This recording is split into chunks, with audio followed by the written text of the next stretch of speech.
Whip that pussy.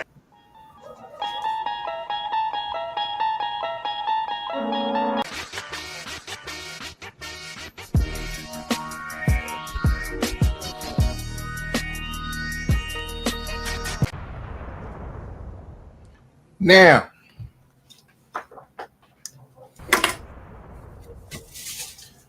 one thing, one thing, one thing, family. Just one thing. Just one thing, yo.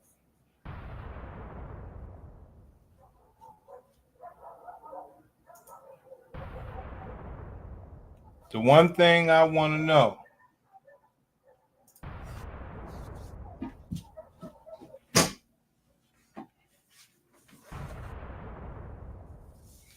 I would like for y'all to talk to me.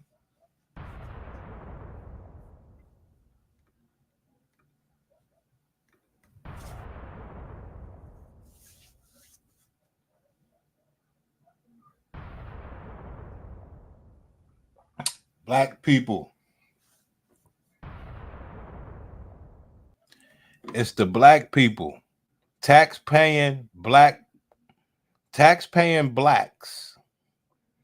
Before Trump was elected, tax-paying blacks would always say, yo, I don't want my tax money going to no welfare recipients.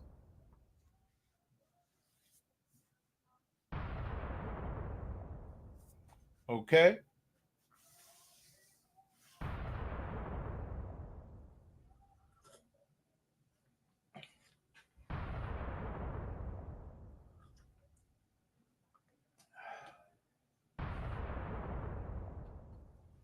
Tax-paying blacks would always say, I don't want my tax-paying money going to welfare recipients, right? Work with me here. So,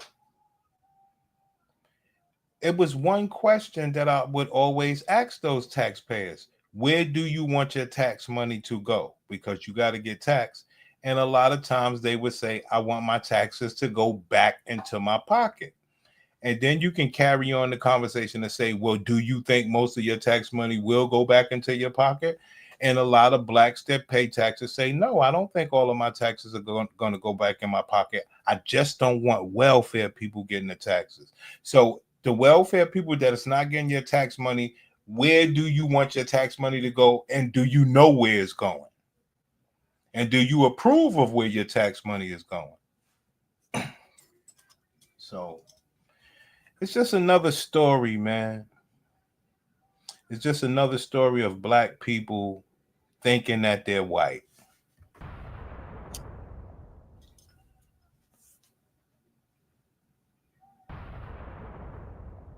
It's another story of blacks thinking that they're white. You understand?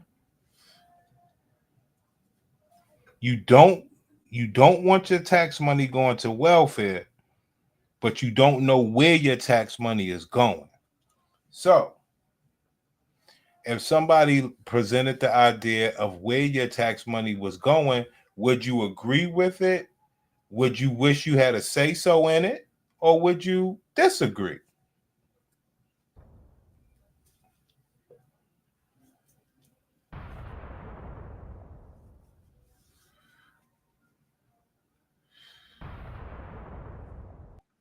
I mean, at some point, who's going to get tired of these fake blacks? All right. We know where a lot of your money is going. It's going to the Middle East. We know you don't want that. But can you do anything about it? No. So where did you take your fight to? You took your fight to people, that's on welfare. You armed that white man. It's crazy. So we're going to go through the bill today. So you can see exactly what's in the bill so you can understand it. Now, like I say, you blame the blacks, tax-paying blacks. We know where they didn't want their money to go. but where do you want your money to go? And do you have a say-so on where it goes? And do you disagree or do you agree where the money's going? Now, the bill is going to show you. And it should really help taxpaying blacks understand that you stupid. Taxpaying blacks are some of the most stupid people.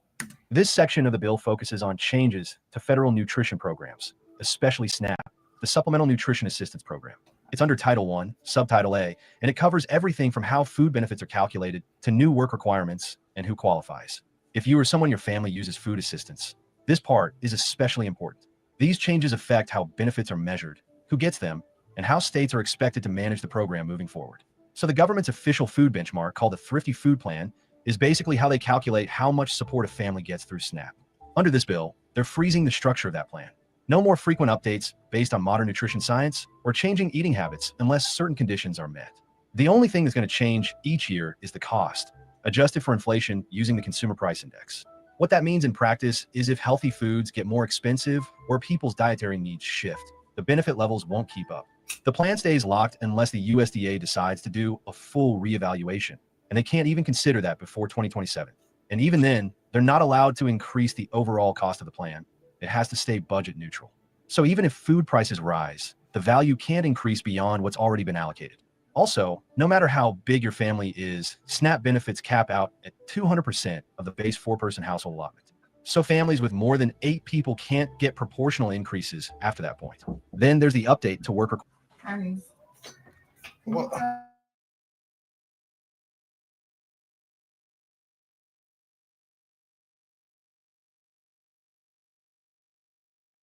come on, man. If you're between 18 and 65, able-bodied, and not working at least 80 hours a month or enrolled. Yeah, I gotta go check this out. Check out where black people money don't go and where it goes. Hold on, I gotta go help this woman real quick. Training, you risk losing benefits. There are a few carve-outs. If you're under 18 or over 65, pregnant, medically unfit for work, or caring for a child under 14, you're exempt. Also, members of federally recognized tribes and urban Indians are excluded from the work requirement. But the enforcement is getting stricter. Waivers that let states temporarily pause these rules, much harder to get now. For Alaska and Hawaii, they can still apply for waivers as long as they're showing good faith efforts to comply. But those waivers expire by the end of 2028. And the states have to submit quarterly reports to show they're making progress. If they don't, the federal government can cut the waiver short. Something else that's changing is how utility costs factor into SNAP calculations. Right now, households receiving energy assistance can qualify for a higher deduction when determining how much food aid they receive. That helps lower their countable income. But this bill restricts that. Only households that include an elderly or disabled member can continue using the standard utility allowance. All other households lose that benefit, and internet expenses are no longer counted at all. Even though people use internet access for job searches, remote work, school, and accessing benefit portals, the bill now says those monthly service fees can't be used as part of the shelter cost deduction. So SNAP benefits won't reflect that very real modern expense. Now here's something that could affect states more directly. There's a new cost-sharing rule tied to how accurately states manage their SNAP payments. If a state has a low error rate, under 6%, they keep full federal support. But if the error rate climbs above 10%, they'll lose 15% of their federal funding for those payments. And if they're somewhere in the middle, they still get reduced funding. So states now have a reason to be extra strict on processing, which can mean tougher verification or longer wait times for applicants. Another federal pullback is on administrative cost sharing. Up until now, the USDA covered 50% of a state's administrative costs for managing SNAP. Starting in 2027, that drops to just 25%. So states have to find more funding on their own to keep the programs running, which again could lead to fewer staff, more backlogs, or slower service for people applying. There's also a funding cutoff for the National Education and Obesity Prevention Program. That program funded nutrition education in communities, things like healthy eating classes, how to shop smart on a budget, or outreach on diabetes prevention. It's being ended after 2025. So public health education tied to SNAP benefits might quietly disappear over the next year or so. Lastly, there are changes to who qualifies for SNAP based on immigration status. From now on, only U.S. citizens, lawful permanent residents, certain Cuban and Haitian entrants, or those lawfully residing under a compact of free association agreement can receive SNAP benefits. Everyone else, including many legal non-citizens with temporary or uncertain status, will no longer qualify. And even though someone might be ineligible themselves, their income still counts against the household when calculating benefits. So for mixed status families, that can result in lower support, even if only one member is technically ineligible. All these changes add up to a much tighter system, less flexibility, more restrictions, and higher pressure on both states. I hope they ain't flagged me. Sorry about that, man.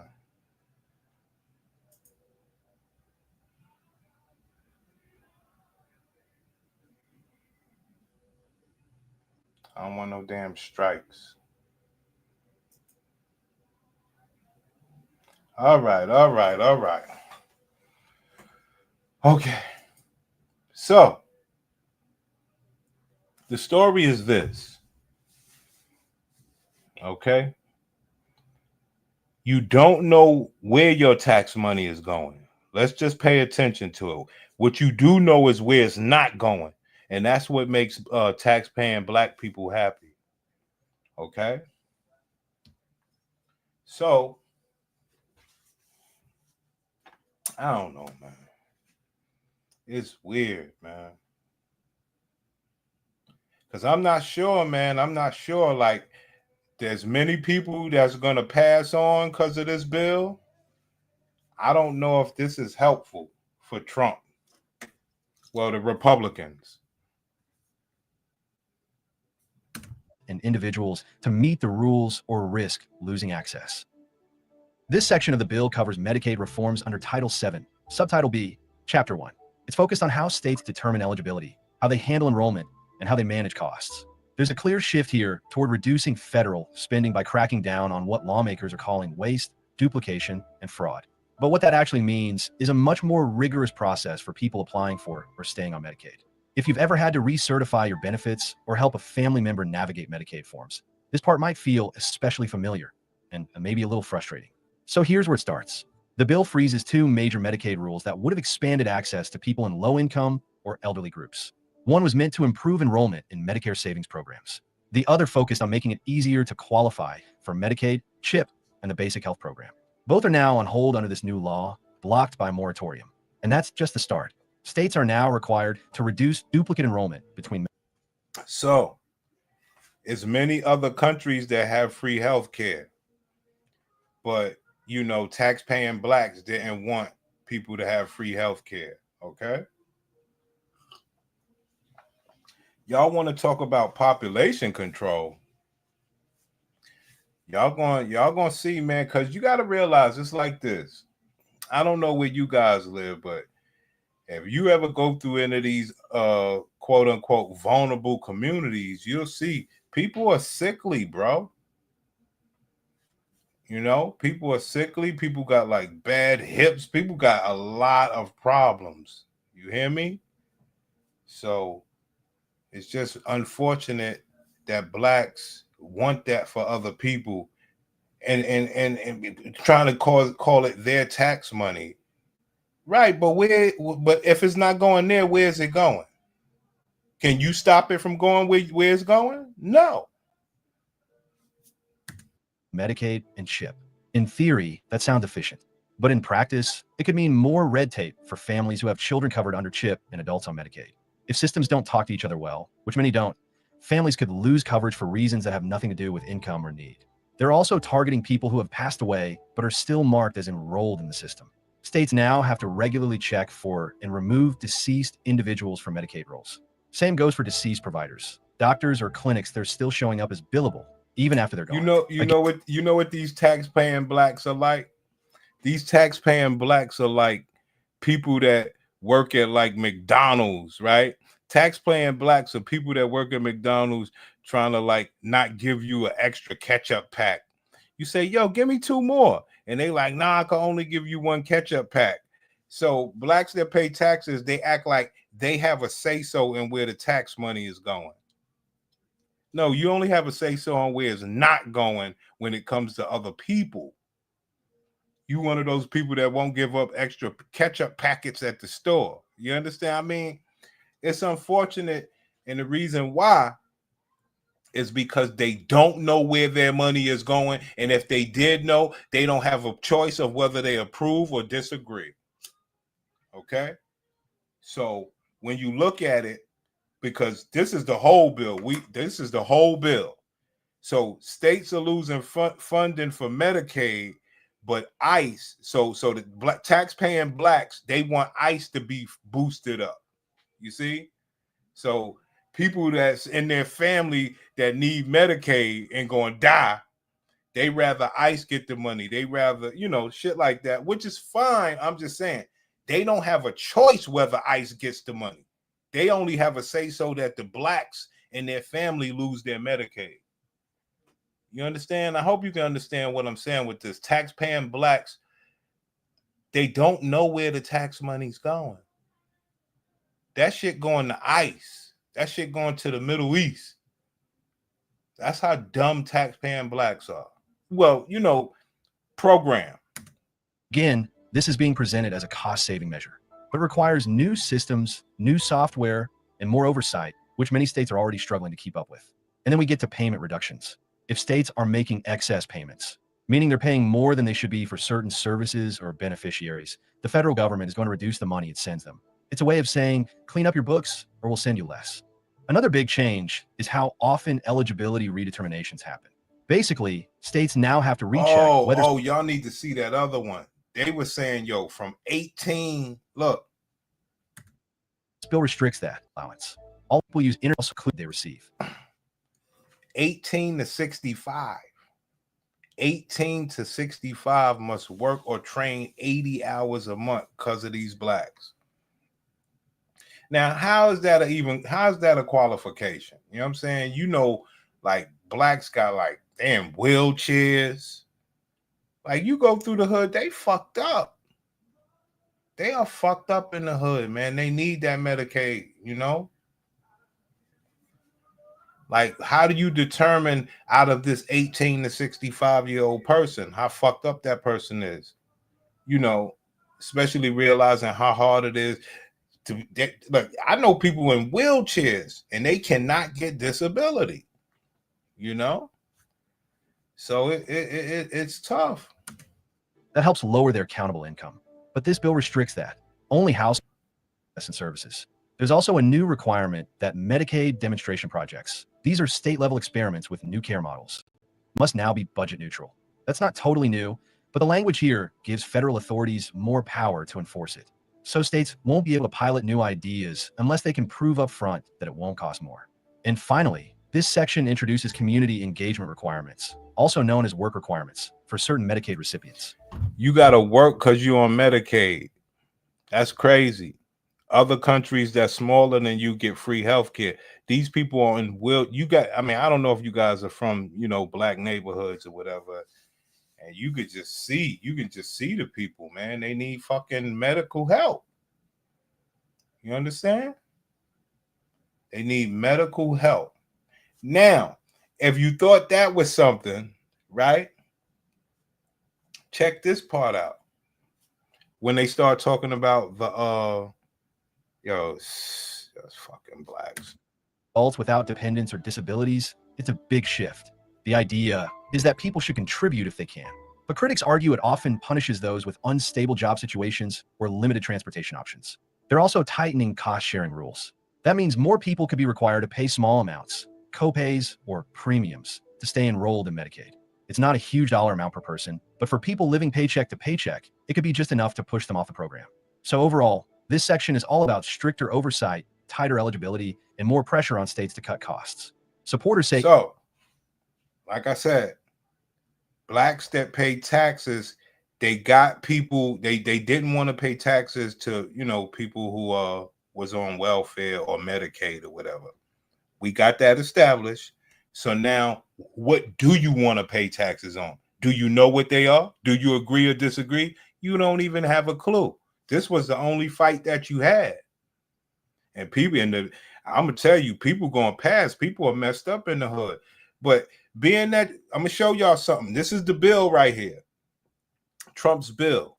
So the people that pay taxes, they're happy that people can't be on welfare or Medicaid, right?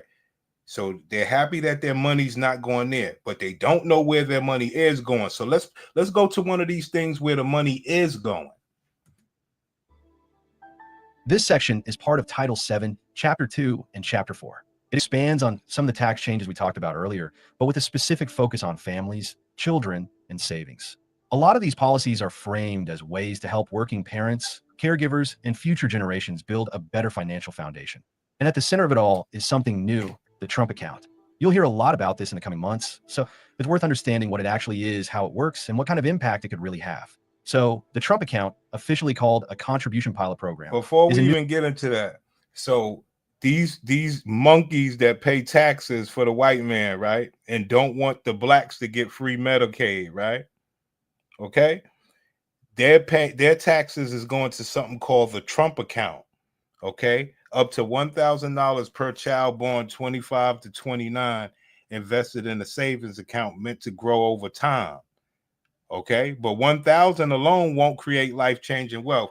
But guess what's the problem in the community that the monkey taxpayers don't have children and won't be getting this Trump account? The same community that the black taxpayer don't want to get Medicaid. You see, so their money's going here, but also their people that they don't want to work also won't get this credit because they're not having babies. But this is where their tax money is going. Now, do they agree with this? Do the taxpayers agree with this? Because you know your people ain't making no babies, so who babies are you funding with your tax money? Because we know you don't want the blacks getting free Medicaid. And you know blacks ain't making no babies. So when you start talking about these blacks talking about, oh, you can't be on welfare with my tax money. Well, where is your tax money going? new government-backed savings tool. It's designed to automatically deposit up to $1,000 for every qualifying. Wait till y'all hear this stuff that they put in for the Indians. Check this out. Now, this sounds pretty promising at first glance, but the bill doesn't specify everything. There's still a lot of questions about who qualifies, how the money is managed, what investment options are offered, and when the funds can actually be used. And while the program is being promoted as a major benefit, $1,000 spread over 18 years without additional contributions won't create life-changing wealth. So in that way, it might feel more symbolic than transformational for most families. That said, for lower-income households who don't have access to savings tools at all, it's a start. If this program actually gets the support systems it needs, like automatic enrollment, no fees, and good financial education. They could get automatic enrollment, they could get everything, but the black people ain't having no babies. So they won't be getting enrolled to nothing. But I want y'all to hear this adoption stuff. This is where the black taxpaying money going. Look, check this out. Grow into something more meaningful. But for now, it's a test run.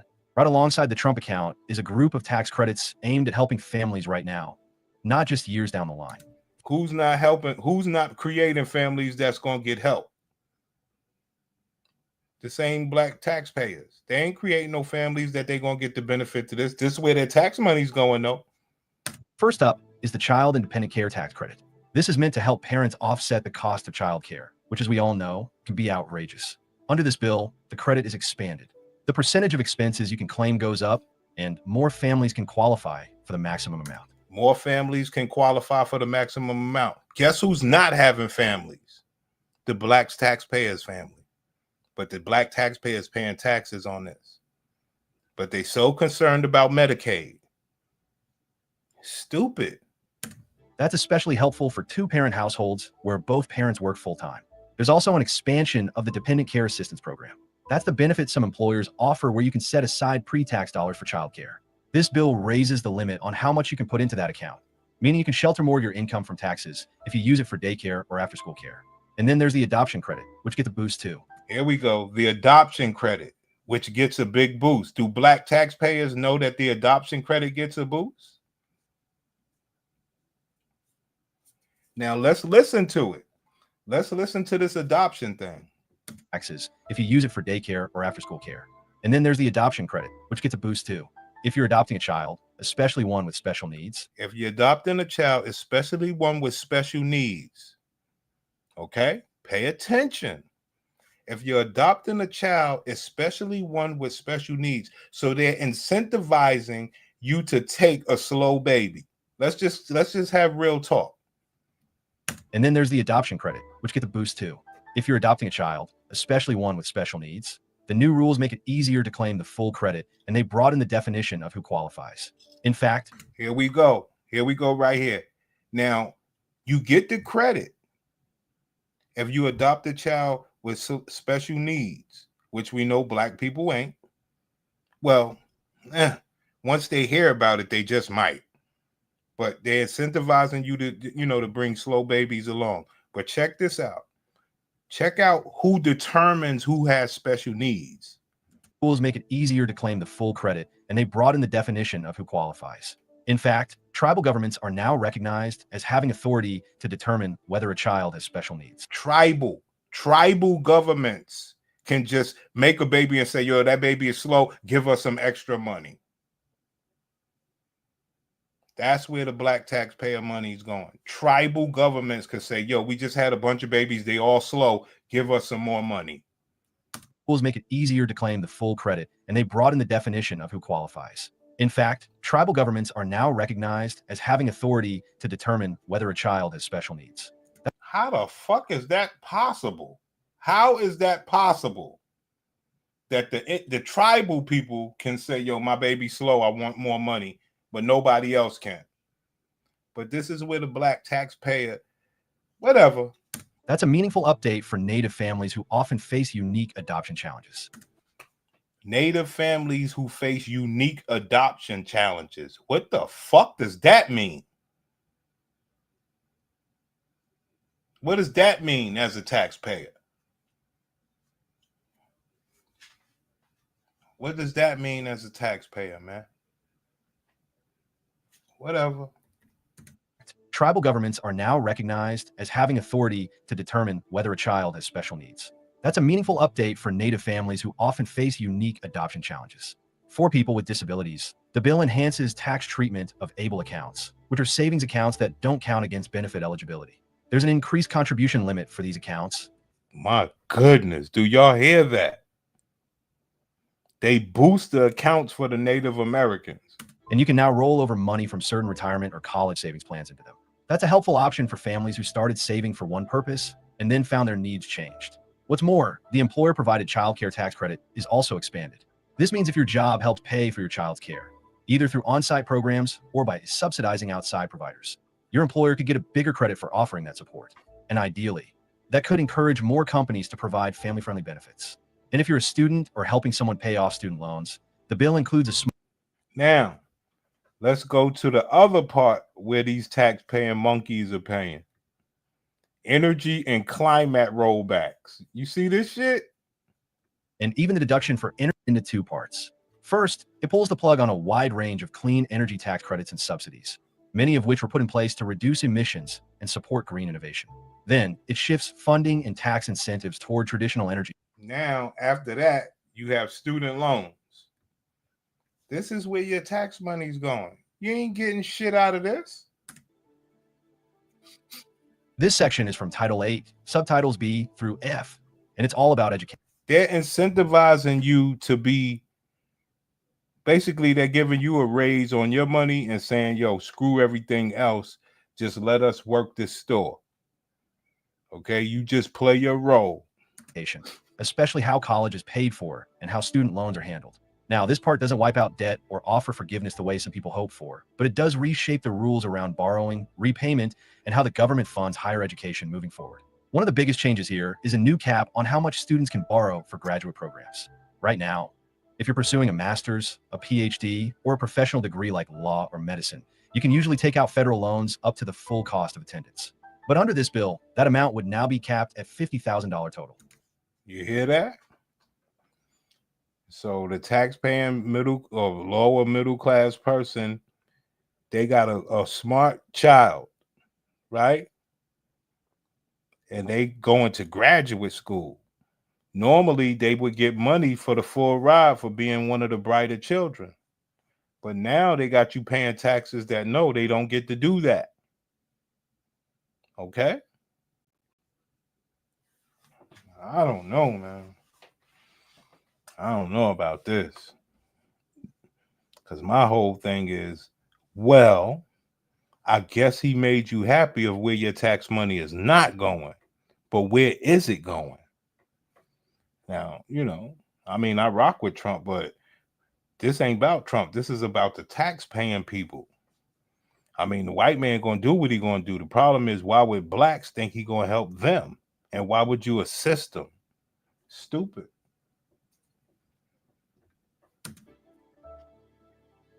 This section comes from Title IX and Title X of the bill, and it focuses on immigration, border security, and how the federal government plans to enforce and fund both. This part of the legislation is pretty detailed and honestly a bit loaded. Okay. So you got a bunch of money going into immigration. And that's cool. So when you nail down all of these taxes and all this money, because they said is what, 3 point something trillion worth of shit, and you're happy that the blacks don't get the welfare. So what are you getting out of it? Just, I guess, a peace of mind. So when do all these bills, when do all these laws take place? Let's go. This part of the bill doesn't always get much attention, but it matters a lot because this is where you find the fine print, the timelines, the phase-ins, the expiration dates, and the hidden legal mechanisms that shape how this bill actually plays out in the real world. Let's start with when things take effect. Most of them. Yo, Bernie, man, I need somebody to talk to me about this. Because I know you're a tax-paying person or whatever the case is, but I just want to talk to a tax-paying person to say, I just want to say, like, okay, we know where you don't want your taxes going, but do you know where your taxes are going? Do you agree or disagree? That's all I want to ask. Because I know where you don't want it to go. You don't want it to go to the blacks in the hood. They fucked up in the hood, man. They in wheelchairs, they in walkers, they fucked up. They really are. And they're not 65 years old. So how do you qualify them to get Medicaid or to work for Medicaid? They fucked up. Right, Bernie? At least you honest about it, dog. Like, you don't know where it's going, but it's right here in the bill. It tells you it's going to cutting for welfare, and then you get Trump accounts for babies. Well, guess who ain't having no babies? The black community. So it ain't going, you don't get none of the child care benefits.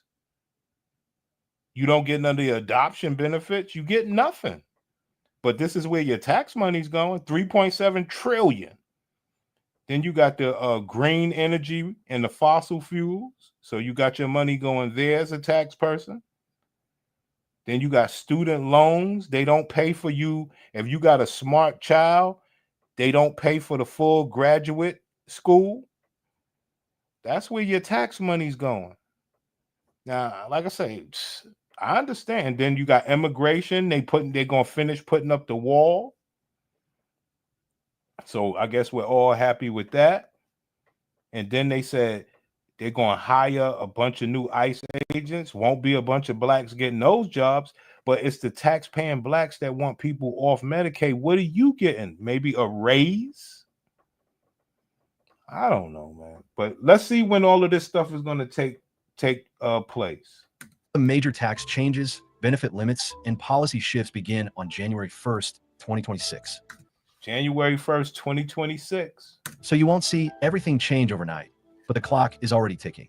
Some of the Medicaid cost-sharing changes won't fully kick in until 2027 or 2028, and a lot of the student loan changes are timed to affect the next academic cycle. That's important because it gives Congress time to adjust or quietly let things expire before the next election. Speaking of expiration, many provisions in this bill come with sunset clauses. That means they automatically end after 5 years unless Congress votes to extend them.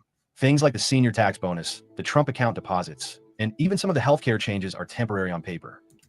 That makes the bill look cheaper, but it also means nothing here is permanent unless it becomes politically popular enough to survive. Now here's where it gets more serious. This bill puts strong limits on how much federal agencies can delay or reinterpret what's written. The IRS, the Department of Health and Human Services, and the Department of Education are all required to enforce these rules as written. No more regulatory flexibility, even during emergencies. If the law says benefits must be cut, Who's coming in the driveway? Shit is real, son. Shit is real. What you said, Bernie? So basically, we're still paying for right for gays to adopt children and illegals who have children, right?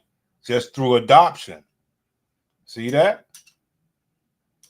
But at the same time, they're taking all your black people off of everything.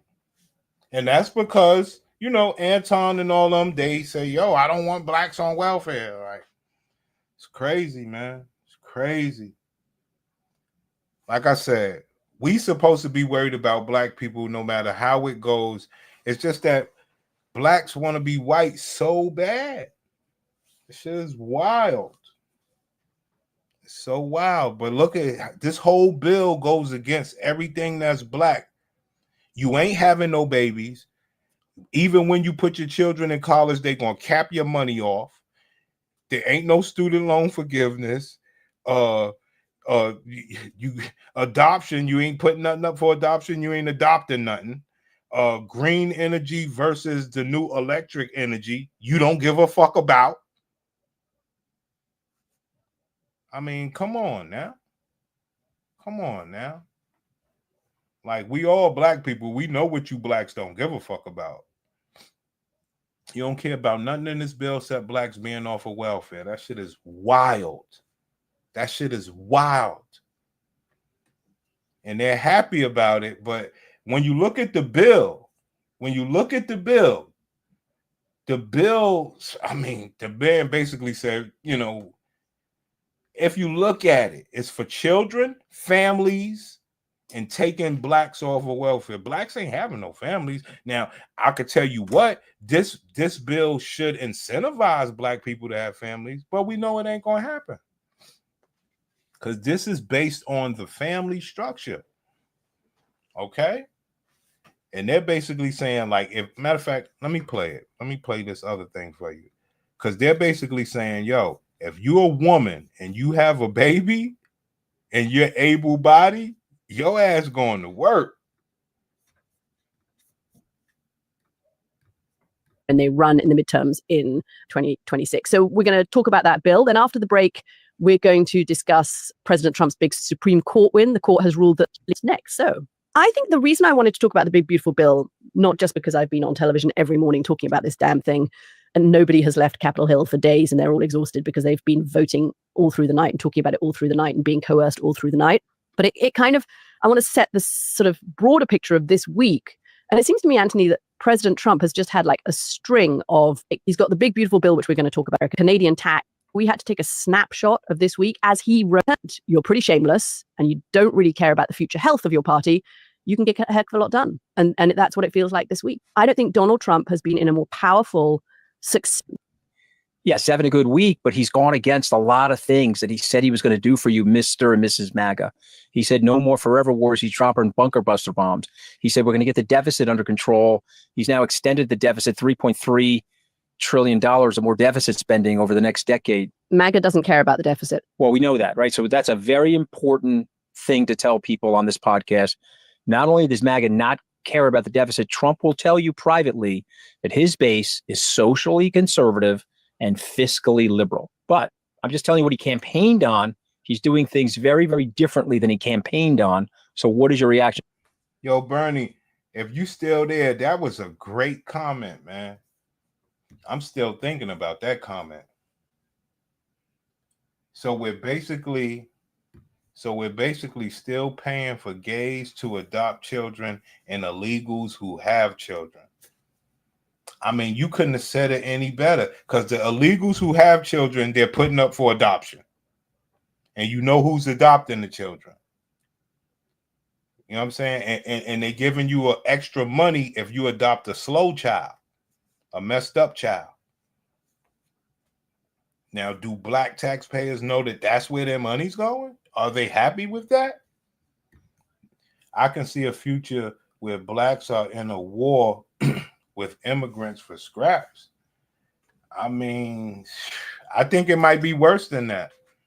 I mean, you from the hood, you go through the hood, you see these black people, they in walkers, they in fucking them wheelchair scooters, they're sick. And I think you're trying to basically take them all out. You take them off Medicaid. I really do. You know? And as far as jobs, definitely. The small little jobs, niggas don't know no construction or nothing like that. Oh, and they said it was something else in the bill about you know, computer chip technology and all this other sort of jobs. Blacks ain't getting them jobs. That's okay because it's popular.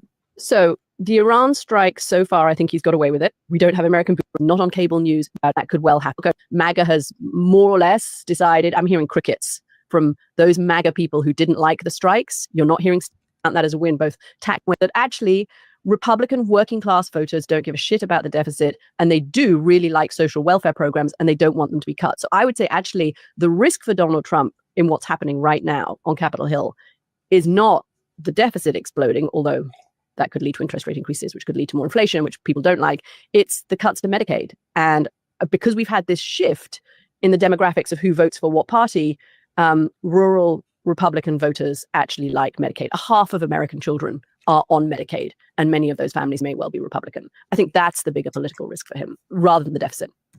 Yeah, I would agree with that. I think this Medicaid thing I don't like it.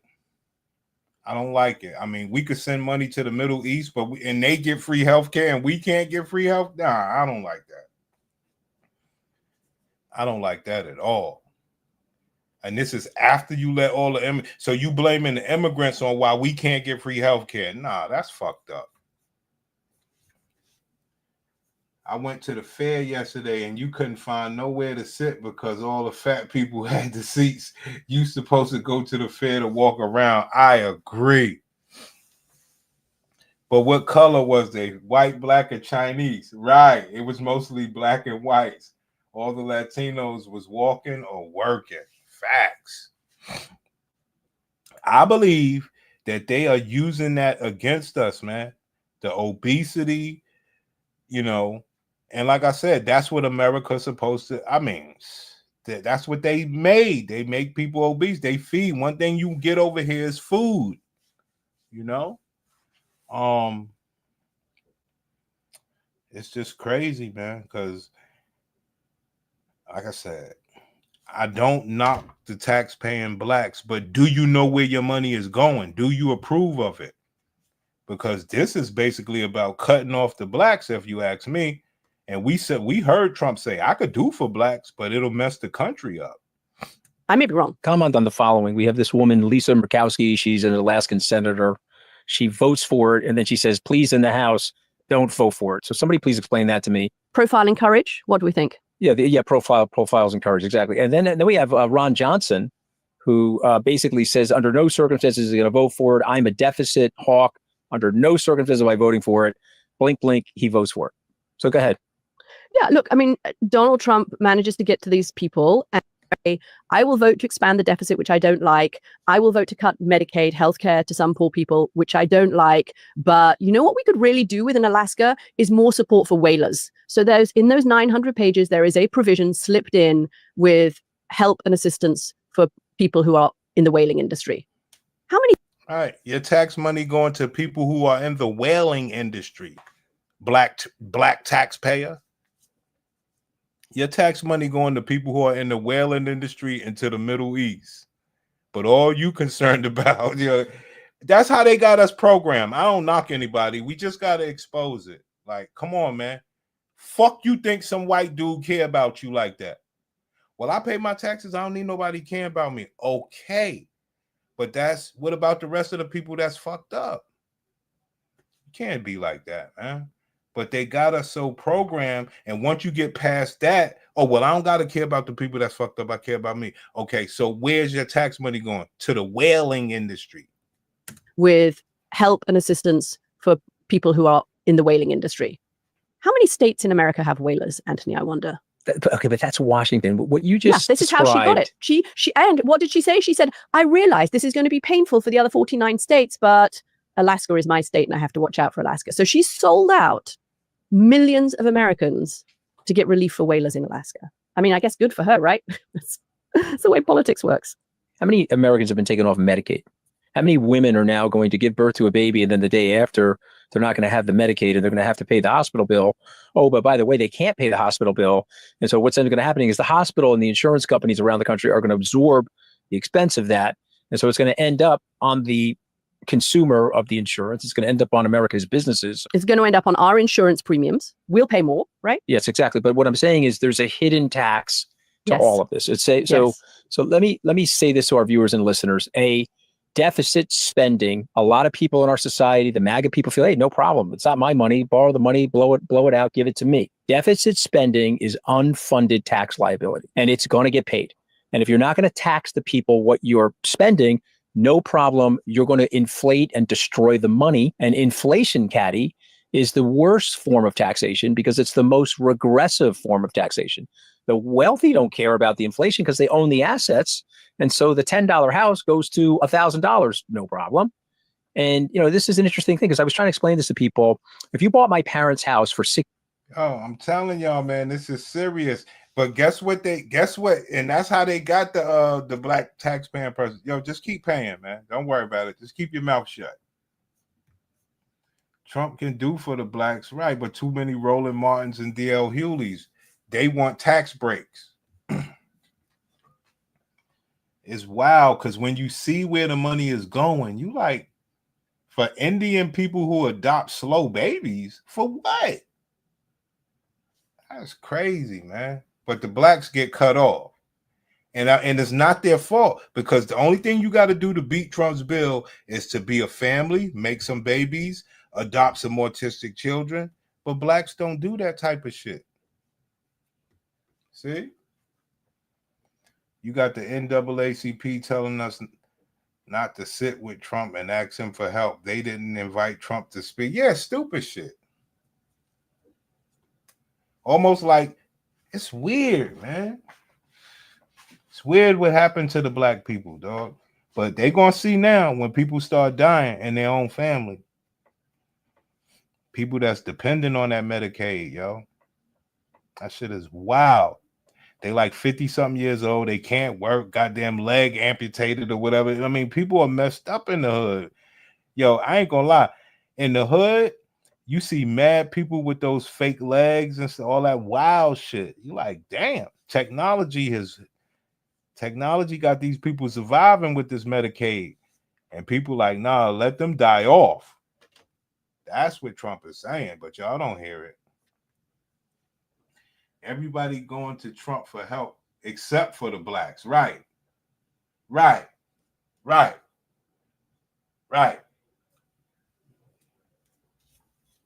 And the closest thing we had was Ice Cube. But Trump ain't take his meeting. It is what it is, man. My whole point of this video was to say, well, blacks don't want other blacks, for the most part, getting welfare with their tax money. Okay, fine. So where do you want your tax money to go? To yourself. So they spending it in other places. Are you aware of it? Do you agree or disagree with it? Will you make as much noise as you did for the blacks that's getting Medicaid? So it's just a whole, it's just all messed up, man. Bill will stimulate so much economic growth that will grow America out of its deficit problem. Economic growth. Do black taxpayers? Economic growth is what Trump wants, while your family die. And they say that is the only way to do it. And what they like about this bill is that there are no more. You ain't paying their hospital bills. That there's no more spending. That there's no, and that's what the real fiscal conservatives, what they hate is the spending. Now, other people could argue that these tax cuts are a form of spending. That is not the argument they buy. And what he said to me is that there are significant private sector investment incentives in this bill. You can get full tax deductions, for example, on property, on plants, factories, on equipment, on land. You could get full tax deductions on property, plants, and factories. Ain't no black people got no shit like that. Ain't no black people got none of that stuff. But that's where their tax money is going. Improvement, and their calculation is that leads to higher. Right. The gladiators told Ice Cube to shut the hell up. Boy, oh boy, oh boy. I just see, because we see the big beautiful bill pass, and all we know is, they cutting niggas off of Medicaid. Well, what else is in it? Because that's where your tax money is going. What about that? I don't hear you saying shit about that. Growth into a productivity surge, something like everything that you blacks are not into. Wells, factories, plants, family, adoption, slow babies. Every 1 percentage point of growth above the baseline, you actually get about $4.5 trillion in revenue. ICE hiring, border wall, all this stuff you could give a fuck about. Now that's their calculation. We know that the historical model for growth, managing to grow America out of its deficit and rise all boats, which is what this guy says, is slim to non-existent. But that is the argument that Donald Trump has been making, partly because of advisors like this one, is that what this does is it massively stimulates growth, and America is on the verge of a huge productivity boom fueled by this, but also fueled by AI, which will make productivity boom fueled by AI. You blacks ain't into that. You ain't making no money off that. But that's where your tax money going. The deficit, something that Americans don't have to worry about. What do you make of that case? I mean, I hear the case, but up against that, I feel the people. And by the way, I'm giving that because that's the case. I wanted to give that. No. I think it's important. Listen, I think it's important. If you didn't give it, I was going to give it, and so it's important. But there are people now below $50,000 in income that are losing $690 worth of credits or value to themselves, and there are people that are worth more than $1 million, or that are making more than $1 million in income, that are getting a $6,900 benefit from this. So I don't know. Does that sound right? Let's reincarnate Teddy Roosevelt and let's ask Teddy, the father of progressivism. Does that sound right? The poor are going to pay more money as a result of the BBB, and the rich are going to pay less money as a result of it. So I don't know. Does that sound right? The other thing is, and I want to ask you this because we talk about Elon Musk a lot, you and I. We had a great mini-series on Elon Musk for our founding people. Elon Musk is like, why have a debt ceiling? If you're going to, all you do is every time you have a debt ceiling, you raise the debt ceiling. There's no spending control. So there's no spending control, but you're cutting the Medicaid from the blacks because the taxpaying blacks said they don't want it. I don't know, man. Bernie, man, help me out here, Bernie. I need a tax-paying person to talk to me, man. Help me out here, man. Yeah, I think we all should apply for ICE. See if they need some drivers, man. Word. I agree with that. They got the big budget. They got what? 170 billion. And they want to hire more people. Guess you can't have no criminal record, Bernie. Or should they make it you just can't have no felonies? Which one should they do? We had a group of politicians 30 years ago that were like, whoa, we have to be responsible. Dick Gephardt lost the speakership, the opportunity, because he voted for the pay-as-you-go legislation, which tightened the guardrails on the House, which George Herbert Walker Bush put in place. And a result of adhering to that, Bill Clinton and Newt Gingrich ran a budget surplus at the end of the year 2000. Today, bye-bye. Caddy, I'm not a catastrophizer, but we could be 25 years out with an $80 trillion deficit, and the money will be, I don't know, I'm not going to say it's Zimbabwe, but it's not, you're going to have to print the money. Remember, my buddy Ray Dalio said the debt crisis starts when you're borrowing the money to pay the interest on the money that you borrowed. That's when the acceleration starts. So to me, I hear you and I understand it. And by the way, this is now I know all of this is that extra stuff that y'all can understand. What I'm saying is black taxpayers wanted to cut Medicaid, but where is their tax money going? Do they agree or disagree? Because I could tell you that it's going for like families, which black people are not creating, adoption, and all sorts of different things. That's where your tax money is going. Can you agree? Do you know where it's going? Do you disagree? Or as long as people ain't getting free Medicaid, you happy? Because that's the tone. The other terrible thing for me to say, so people don't turn off your radio or don't switch off your I iPhone. love the idea listening that to- you think they're listening on radio. That's so sweet. Oh, well, whatever. Let me get the gun back on the bird here. Let me just say this to you. The dollar has lost 10% of its value since the tariff nonsense started Yeah. and the BBB Tell started. me, Europe's expensive at the moment. So tell me, guys, what you want to do, because this is not going to work for the country. This is, No, and by the way, this is what your old country did. Your country did this. They inflated and they lost their currency standing, and then their empire weakened, and then they had the fiscal collapse that they had to dig themselves out from under. And guess what? America has already had its credit rating downgraded this year, right? We've already seen the rest of the world say, you guys, American politicians are simply not serious about dealing with this thing that is a ticking time bomb, which is why you've got this phrase, anything but USA, abuser. I mean, like you say, they're talking all of these other languages that the black taxpayer money is going to. It's a beautiful thing, but it's horrible at the same time because these cuts are coming into place and it's going to be bad, as far as people passing away. People are sick out there. Going around. But the other thing that I think is interesting, two quick things I wanted to say, and then we should take a break. One is that I don't really understand what the upside is for the Republican Party on this, because there's a lot in it that's unpopular. Polls are already showing us that, even though people don't really know, they have got the headline that people are going to lose their Medicaid. But it doesn't actually even really give people a tax cut, because all it does is stop them from getting a tax raise. And it reminds me of Barack Obama back in 2008, when he had to try to prove the negative, which is that the economy might really have fallen off the fiscal cliff if he hadn't done what he had done in terms of bailout. It's very hard to prove a negative to voters. I mean, I would say it like this. I mean, in America, yes, we have the ability to get rich, but a lot of people don't, man. People are fucked up out here, man. You go through these neighborhoods, these people are, just making it, man.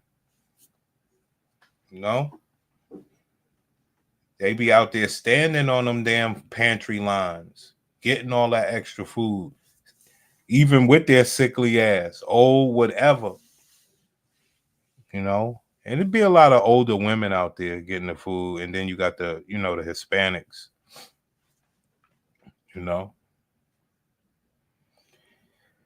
So, like, people definitely need it, okay?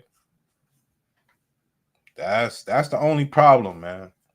I think that's the only problem, because my thing is, if you're spending money on everything else, why can't people get free health care? Like, okay, you can make them work for the food stamps. I'm cool with that. But free health care, you making these people work for health care, and the age range is from 18 to 65 that they got to work for health care. Some of these people are sick, man. Who determines how sick the person is? You ever been in some of these people be having like these swollen calves, all of the blood or water went down their legs, and they got these big old legs and they can't hardly walk, and all they could do is go to their doctor every now and then with the free health care. People be fucked up out here, man. Like, that's the only thing I don't like. And it's like blacks really, really wanted this. That shit is crazy. We got socialized medicine here. Right. Out in Australia, they got it going on. I don't know why. See, they're trying to blame the immigrants for getting the free health care. And like I say, I was somebody that always said welfare was the reparations, for the blacks, man. I know people abuse it and all this other stuff. Well, so what? A lot of people who made their own money or tax-paying blacks, they don't want to abuse it. So the people that's down there, they abused it and they changed it. So you can't abuse it like that anymore. Now they're cutting it. And that's what makes tax-paying blacks happy. That shit is wild. Well, where's your money going? That's going to guide the government into the midterms, basically. And then he can focus on getting attention for himself, producing reality television in the Oval Office, and making money for his family. And that's basically why he wants the bill. But you So they have a sore throat, they're going to go to the hospital emergency room. They've got a sprained wrist, they're going to go to the hospital, abuser going around. But the other thing that I think is interesting, two quick things I wanted to say, and then we should take a break.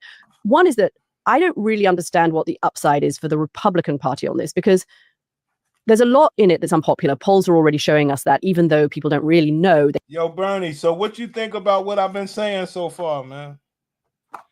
Yeah, I agree with you. I never looked at it from this angle. My angle was sort of like the broad majority angle, because I voted for, my interest was these illegals, the Right. border. I mean, I'm pro-Trump. I've been pro-Trump Right. from the first election, but this right here is crazy. It is, indeed it is. And it's like, and I was so watching the whole process, I just, was so over the House, the Senate, because you start to see the games they playing, and they really just kept the status quo the same. Like Trump had an agenda, that was the original plan, and that was the bill, was the original agenda. Then the House changed it, revised it, then the Senate revised it, and they did that little back and forth thing until it got watered down, and it pretty much became like what it normally is. You know what I'm saying? Like the same business as usual. So it ain't even like a Trump MAGA mandate in the bill. You know what I mean? Right. Other than the border shit in the ICE blostering, but they pretty much did what they normally do. It's kind of why I'm kind of checked out with both parties. I'm not even really feeling it. But see, I'm not knocking you for that, because come on, as Black people in our generation, we never was checked into this shit, but we do. Look, I'm just like you. I ran on the immigration and I ran on that rainbow shit. Like you Right. understand where I'm coming, but I never thought, like, America, you're supposed to get free food and free healthcare. That's what you're supposed to get in America, man. There's no reason, if you spending money on everything else, why not spend money on that? That's crazy. And especially when we saw, like, the slap in the face was when the whole border started. And Blacks, they've been telling us for years they don't have the money. We don't have the money. We wanted rec centers in our neighborhood. We wanted programs, job programs. Right. And when these illegals came, these motherfuckers was here 3 months, and they got housing, they got education, they got free healthcare. I mean, they got all the perks. And then some people said, hey, that's Black people's fault because we squandered our opportunity. We had no. What it was is we was getting all that welfare that they was getting already anyway. Exactly. So that's what I meant to say. Like we had it in the 80s and the early 70s, late 70s, 80s. I'm talking about right now. They was coming and they was taking out of our welfare. You know what I'm saying? Right. For whoever needed it. Now, but I want to say exactly. And what you said, going back to like your topic, though, again, some of these are the things that we just don't focus on. But if we started to, it's that where that ideology has put us is kind of got us where we losing, because our women don't want to be family centered oriented. It's all all of them. Right. It can be like easily fixed but it's so funny because like we kind of put ourselves here. You look at these, like the stuff we've talked about on these shows and how these women get on these shows talking. I gotta ask you one question. We put ourselves there, but who knows that we put ourselves there?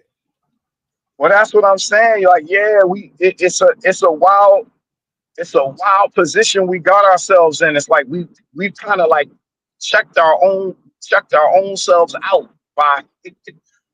It's called monkey. I can't find the word I'm looking for. Monkey. We finessed ourselves in a way, kind of like we finessed ourselves, like it's because you're in a straight rundown. And then when you take, there was some other things you touched on, because I used to always wonder myself, how is everybody else knows, hey, let's go to Trump and ask him for what we need, get what we want. But then you got Black folks saying, nah, we ain't gonna talk to him because like that don't even make fucking sense. Like you said, don't come to NAACP. Stupid shit. That don't even make sense. That this is our opportunity. Like okay, you don't like the man, he racist, but shit, you got Indians getting board. They get put on health director boards by RFK Jr. Indians ain't did shit here to get that type of status. You got Asians getting help. You got everybody's getting fucking help. You know, Trump, when his first week in office, he went down to North Carolina. Of course, that was his people, but still, he listened. Everybody was saying, putting out their demands and what they needed, and Trump was responding, except for blacks. We sitting over here, oh no, we ain't gonna talk to him. He's racist. Then you got Roland Martins and DL Hughley's leading that charge. Like the whole George Floyd thing, out. Bro. The whole George Floyd thing was to say fuck Trump. Right, and now we canceled ourselves out. Like that's kind of like, man, it's like we got played. It's like like Malcolm said, we got bamboozled. Right. We got bamboozled out of asking for help, out of getting our help, getting the opportunity to get our needs met. We bamboozled ourselves out of getting our needs met because we got this man is racist. But everybody else may feel that way, but that ain't stopping them from going to get their needs met. Right. The dude from Ukraine, right. The Congo, Europe, everybody coming to talk to him. Right. Except for black. Right. But we got Roland Martins and DL Hughley spewing, foaming out the side of their mouth. And we here in this country. It's insane. Yes, it is. It's fucking insane. We're canceling our own selves out. And we know what Biden told us. You better get used to these Latinos. And like you say, we ain't got no generation after this. It's over, pal. We ain't got no generation. Hey, Trump is the only president who acknowledged us by name. But then you got Biden who told you better get used to these Latinos. That's right. But Trump is the one you don't want to go talk to. That's crazy. It is, man. I mean, we are some of the most wicked people towards ourselves, man. It burned me up when I was like, hold on, this bill, once you start talking about the families and all of the stuff that he give, man, we ain't got none of that. We played ourselves out of it. We played ourselves out of having families. Listening to BLM. None of the credits. Crazy, son. We played ourselves. They played our people with education. Hey, go get an education. Go get your career. Yeah, but look what he's doing now. You could go get your career, but now they won't pay for your graduate school. Only up to $50,000. They won't pay for your graduate school no more. So that cancels out that most enrolled. Yes. That most enrolled. But guess what he did put in there? He said in the bill, he said you could get Pell Grants for like going to do electrician school, not college. So they giving you grants for stuff that's not college. But my blacks ain't doing that either. Shit. But I wish we could, if we could help, which we can't, to let them know, you could get Pell Grants for electrical school now. And like AI school, they'll give you Pell Grants that's not college now. That's the good thing in the bill. Yep. Yeah, we finessed our own selves out of position. Like we truly, that's kind of how I wanted to say it. We finessed our own selves because you just start from immigration. If we would have been on our square the way we're supposed to, immigration wouldn't have been an issue. They would have had to come ask us first for permission to even get in position. Well, let me say something. Well, welfare stopped us from doing that.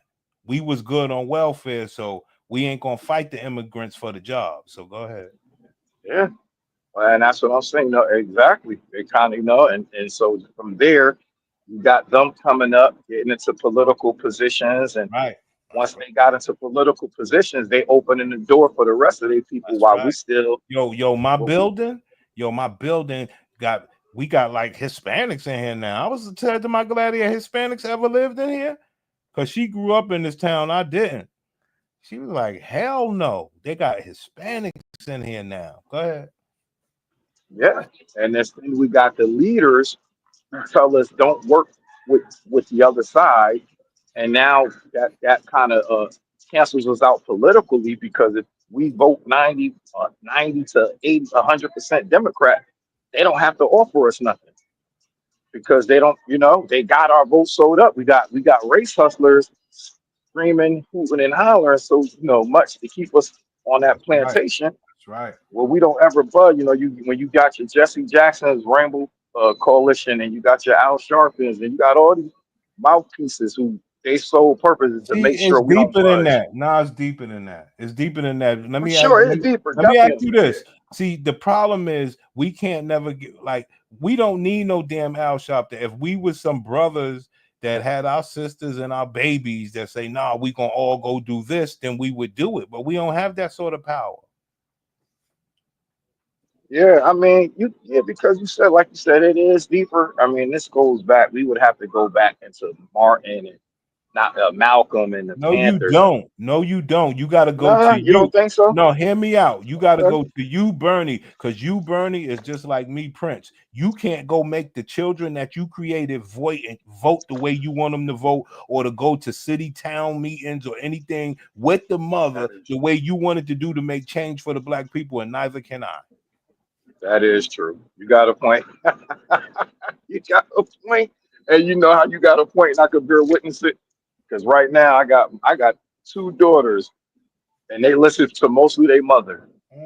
My son listened to me a little, Like those are but five votes to right. go along with my three people or my five people, and now we got 10 people, but we don't have that togetherness on the smallest level of who we have loved before, and they know we care about them more than anything else. Yeah, hey, look, and then my kid's mother, she is just like the run of the mill black. Like she don't care to Can't knock her. listen. Can't She knock her for she that. she don't know who she know out of who, but just as long as they not Trump, Can't she knock one of her them for people. that. They're So programmed. that's how they exactly. She don't know who is who from a can of apples, but as long as it ain't Trump. The problem that we had knocked them was why we can't influence you what we want to do as black people together. See, the problem is the separation within. You know what I'm saying? Hey, and guess what? And guess what else? She agrees with a lot. Like we had a conversation the other day, and she was like, "I agree with you." They just so hate. They just so messed up with Trump. That's why I say it's not about Trump, it's about us. We have no control. You know what I'm saying? They supposed to know that we trying to make something better. Even if we ain't together, we trying to make the future better for our children. We're gonna get these recreation centers and we're gonna get all that, and we're gonna show them like we just don't even have that. Exactly. We don't, man. We don't have. Let me ask you this question, Fred. I know you. Can you remember your gym teacher? Yeah. Growing like you had a gym teacher. Your Yeah. gym teacher played a role in shaping like what kind of. He was like the gym teacher was like the principal from Lean On Me. For the We most don't part. have those no more. We don't have no more of that. Gym teacher, even he was our father figure at school. Brother, the school system is done. Yes, all right. And you get a front row seat to it too, because you in the epic center of that change that they ushering in. Yes, I'm still where I'm at. You still see rural whites, rural blacks, but you see the wave. It's like kind of how like that gentrification. Yeah, but see, we're kind of funny here. I don't know. It's strange. This will be where I'm gonna open the door. I might open is another conversation because, like, I'm from up north. I'm from Connecticut, but I'm living in Virginia. Like, I'm living in what would you consider MAGA country. So they kind of like operating like they don't got no worries. They kind of like, you know what I mean? They operate like militias. Like they kind of like if you bring that shit to our town, they gonna suit up and boot up. That's how they operate. But you talking about man, woman, and child. You're not talking about some crew. You talk about just basic families. You know what I'm saying? Mm-hmm. Like that's Yeah. where we went wrong at. We don't have that 3 votes in one house or in one person. Like one of us supposed to be responsible for 5 votes. Exactly. You know what I'm That's a saying? good point. Yep, because if you look at their household, it's gonna be all 5 votes for you, right. Right. It ain't gonna be no split. And if it is that one Uh-huh. split, it'd be that one son who done went to college and fucking yelled. Yes. Yes. Very successful. Yeah, he ain't coming back. Yeah, he could do that. You know what I'm saying? Right. You right though, man. It's tough, man. Yeah, You just to know, see the I fleece just job. listen. I'm an old head now, man. I just had a birthday on the 3rd, Happy and birthday, sometimes player. and, and sometimes I look at things like this. I say, look, I don't live my, and it's fucked up too because you No, hit it's a not. certain age. No, it's not. Well, look, because I could be like, look, well, I don't have my day. I don't live my life. I could just sit the rest of this out, ride it off into the sunset, right? Because I don't know what life was gonna be like in 20, 45, 55. That's gonna be my children's problem. You know what I'm saying? So like, it's an attitude you could develop. You could say, well, listen, I don't have my fun. I don't have the best of years, the best of times, and now I could just shit ain't my fight no more. I could just ride the shit out to the sunset, or just be a spectator. You know what I mean? Like I'm weighing those options now. Like, do I just You be a don't have spectator? a choice. Right. You Have a can't, choice. I'm sorry, bro. They phased you out. They say I have a choice. Like for change, that's out, dog. You know what I'm saying? Mm. Because when you see the bill, when you see how our people are, you can see that it's a losing. They got us. They got us right where they want us, dog. So that's what I'm saying, Prince. So do we just ride it out? Do we just ride it out to the sunset? Like it ain't what we. I mean, when you You talk gotta. about this new bill, and once you start seeing people dying, you know what I'm saying? Like, I see the unhealthy people in the hood when I go out. You know what I'm saying? Like, and that's in anywhere, Yeah. white people, black people, whatever. You know what I mean? I see it too, man. It's crazy. You see everybody getting pushed around in those push Yeah, carts. yeah. They be in the motorized scooters or Right. Or they got a like hip problem. There's all sorts yeah, of stuff. Those, they're just veins, everything, man. right. Yeah. I trust me, bro. I see it. You see all our elders linked over, bent over, scrunched over. It'd be a blessing if you see somebody old, 60, 70-year-old that's to stand upright straight, Right. Because that these can people stand be straight 40 upright something and and walk. 50 something. Right. It's It make really, really messed up. hey, I'm going to physical therapy now, but because of my job, the trucking job, And I said, listen, they working my hips out, they working, Yeah, you got they to do working it. my You back got to out. do it. It's See, fun. I because, said, listen, uh, I said, look, my only request for getting older is that I'm able to be agile and mobile. Because if not, I said, Luke Miles just take me out to the back, right, like, hey, right. yo, That's how spoiled we are. Like I had take messed me my to the leg back. up the other year. I was pissed. You know what I mean? I was pissed. Hey, Like I want to hey. be able to play my golf. I want to be able to do my old stuff. You know what I mean?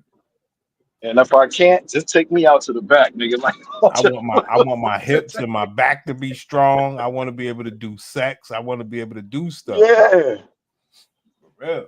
Or if I can't, I'll take him to Mossberg. I ain't playing around. Look, nigga, look. I was looking at my joint the other day. I said, this shit probably for me more than anybody else. Nah. But I do got Nah, I some. know that I that do got some dark. shotgun questions for you. Yeah. All right. So what do you think about? Let's just call names out. Anton and Angry Man, who talks about their tax money going to Medicaid people. What did you think about that? So I didn't catch all that, but I No, kind it of know doesn't where you're matter. coming You know from what because the I blacks say. yeah, You know what they yeah, say. because I watched Anton. I was a It doesn't supporter. matter. I'm just using names. I thought you I, heard them in particular, but no, he this goes to blacks all no no over the no world. No, yeah, because he's big. He's all in. I already know. Trust me, I already know the talking point. Because Anton's all in. He's a big heavy capitalist, which is not a problem. But he's Right. he's all for it. But now that you brought this talking point in, as far as like how we've canceled ourselves out because some of those things don't apply to us because we're Right. not having families and things like that. It As gives a you a taxpayer, you know what I right. mean? It gives Because you this is where the money's going. yeah. It kind of feels like truthful. If I could just be honest, it feels like you got hit with another Biden.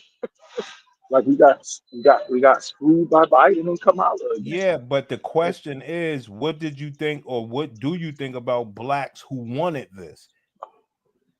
About blacks who okay, the blacks who wanted this. See, the reason why I say it that way is because they wanted to work in the welfare thing, but they also don't know where the rest of that tax money is going. Right, I see what your point is. I see your point. Well, you know what, friend? I can't tell you what I think because I thought the same way until Exactly. listening That's to that. I you. just didn't want to say you. I wanted you to. Yeah, I wanted to hear your thoughts. What do you think about people like that? that if they once they find out and they still support it, No, no, um, no, no. The fact that they wanted that, and you was one of them people who don't know where the rest of your tax money was going. What do you think about that? Like, what do you think about all the other places that your tax money is going that doesn't benefit you or your people in any way? like I just said, I feel like it's the same screw over, like if we had Biden or Kamala. Had I voted for Biden or Kamala, because we're dumb, your money was gonna be going somewhere that you ain't had nothing to do with you. But you That also ain't know how that. they right if they was going rainbow and all this wild shit. Yeah, But exactly. also they wouldn't take away from you from your people that may need it. Oh, they wouldn't have. That's a fact because they big on social programs. Right, Yeah, right. they'd have been big on that. Well, listen, I was at first in support because I was just under the idea that because I know the illegals was getting a lot of Right. Medicare and a lot of With you SNAP. on They that. was benefiting from it, right? So if that's gonna touch our people, it's unfortunate because there's no denying we are very sick. We are very sick. And that's our Don't reparations. That's our right. reparation. That's our deal with the federal government for being American. I agree. So they kind of like And it's almost kind if you become an American, then you can get what we get. That's our whole beef with the illegals. You're getting that's our stuff, and you're getting it, and you're not even a citizen. so man, you giving up your that point you bringing up now is just more. It's like it's like you got screwed because you're right. These are the agreement with us. And Yes. yeah, it's unfortunate, man, because I don't know if Trump did it. More so than the people in the House and in the Senate I mean, because they everybody did reworked it. it. Everybody Yeah. did it. Okay. Hmm. Everybody that see because the best thing that the welfare reparations did for us, for the most part, a lot of people don't want to be on it. So we was doing the government a favor. You understand? To not want to be on welfare and to move away from the neighborhood because it's a little crime riddled or whatever the case is. You understand where I'm coming from? Yeah, yeah, man. I, I gotta sit down and let this marinate, Prince. 'Cause I gotta be honest with you. I hear what you're saying and the point you're bringing up, and I just like how you presenting it to me, and I was unaware. It's something you gotta like sit. I have to No, I sit down. understand. Just I kind of understand. I mean, one thing we both know that a lot of people, even though welfare is there, people don't want to be on it. You understand? They try to work their ass off to not be on it for the most part. You that's what's understand? great about you. That's what's great about your channel. That's what makes you special because you always bring something that we ain't thinking about, like the normal, typical uh, Yeah, because once you start getting people into out the here. you start getting into the point where they saying, yo, they giving up big money for adopting slow kids.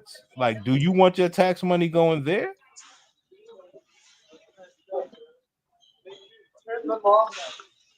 Yep. You heard? Yeah, I'm listening. Well, I asked you a question. Say what? Hold on, man. I'm in the store. You hear that back It's noise in okay. the back? I don't mind. If you can hear me, I'll still talk. I hear you. Go ahead. Go ahead. So, as a taxpayer, do you want your money going to people adopting slow children?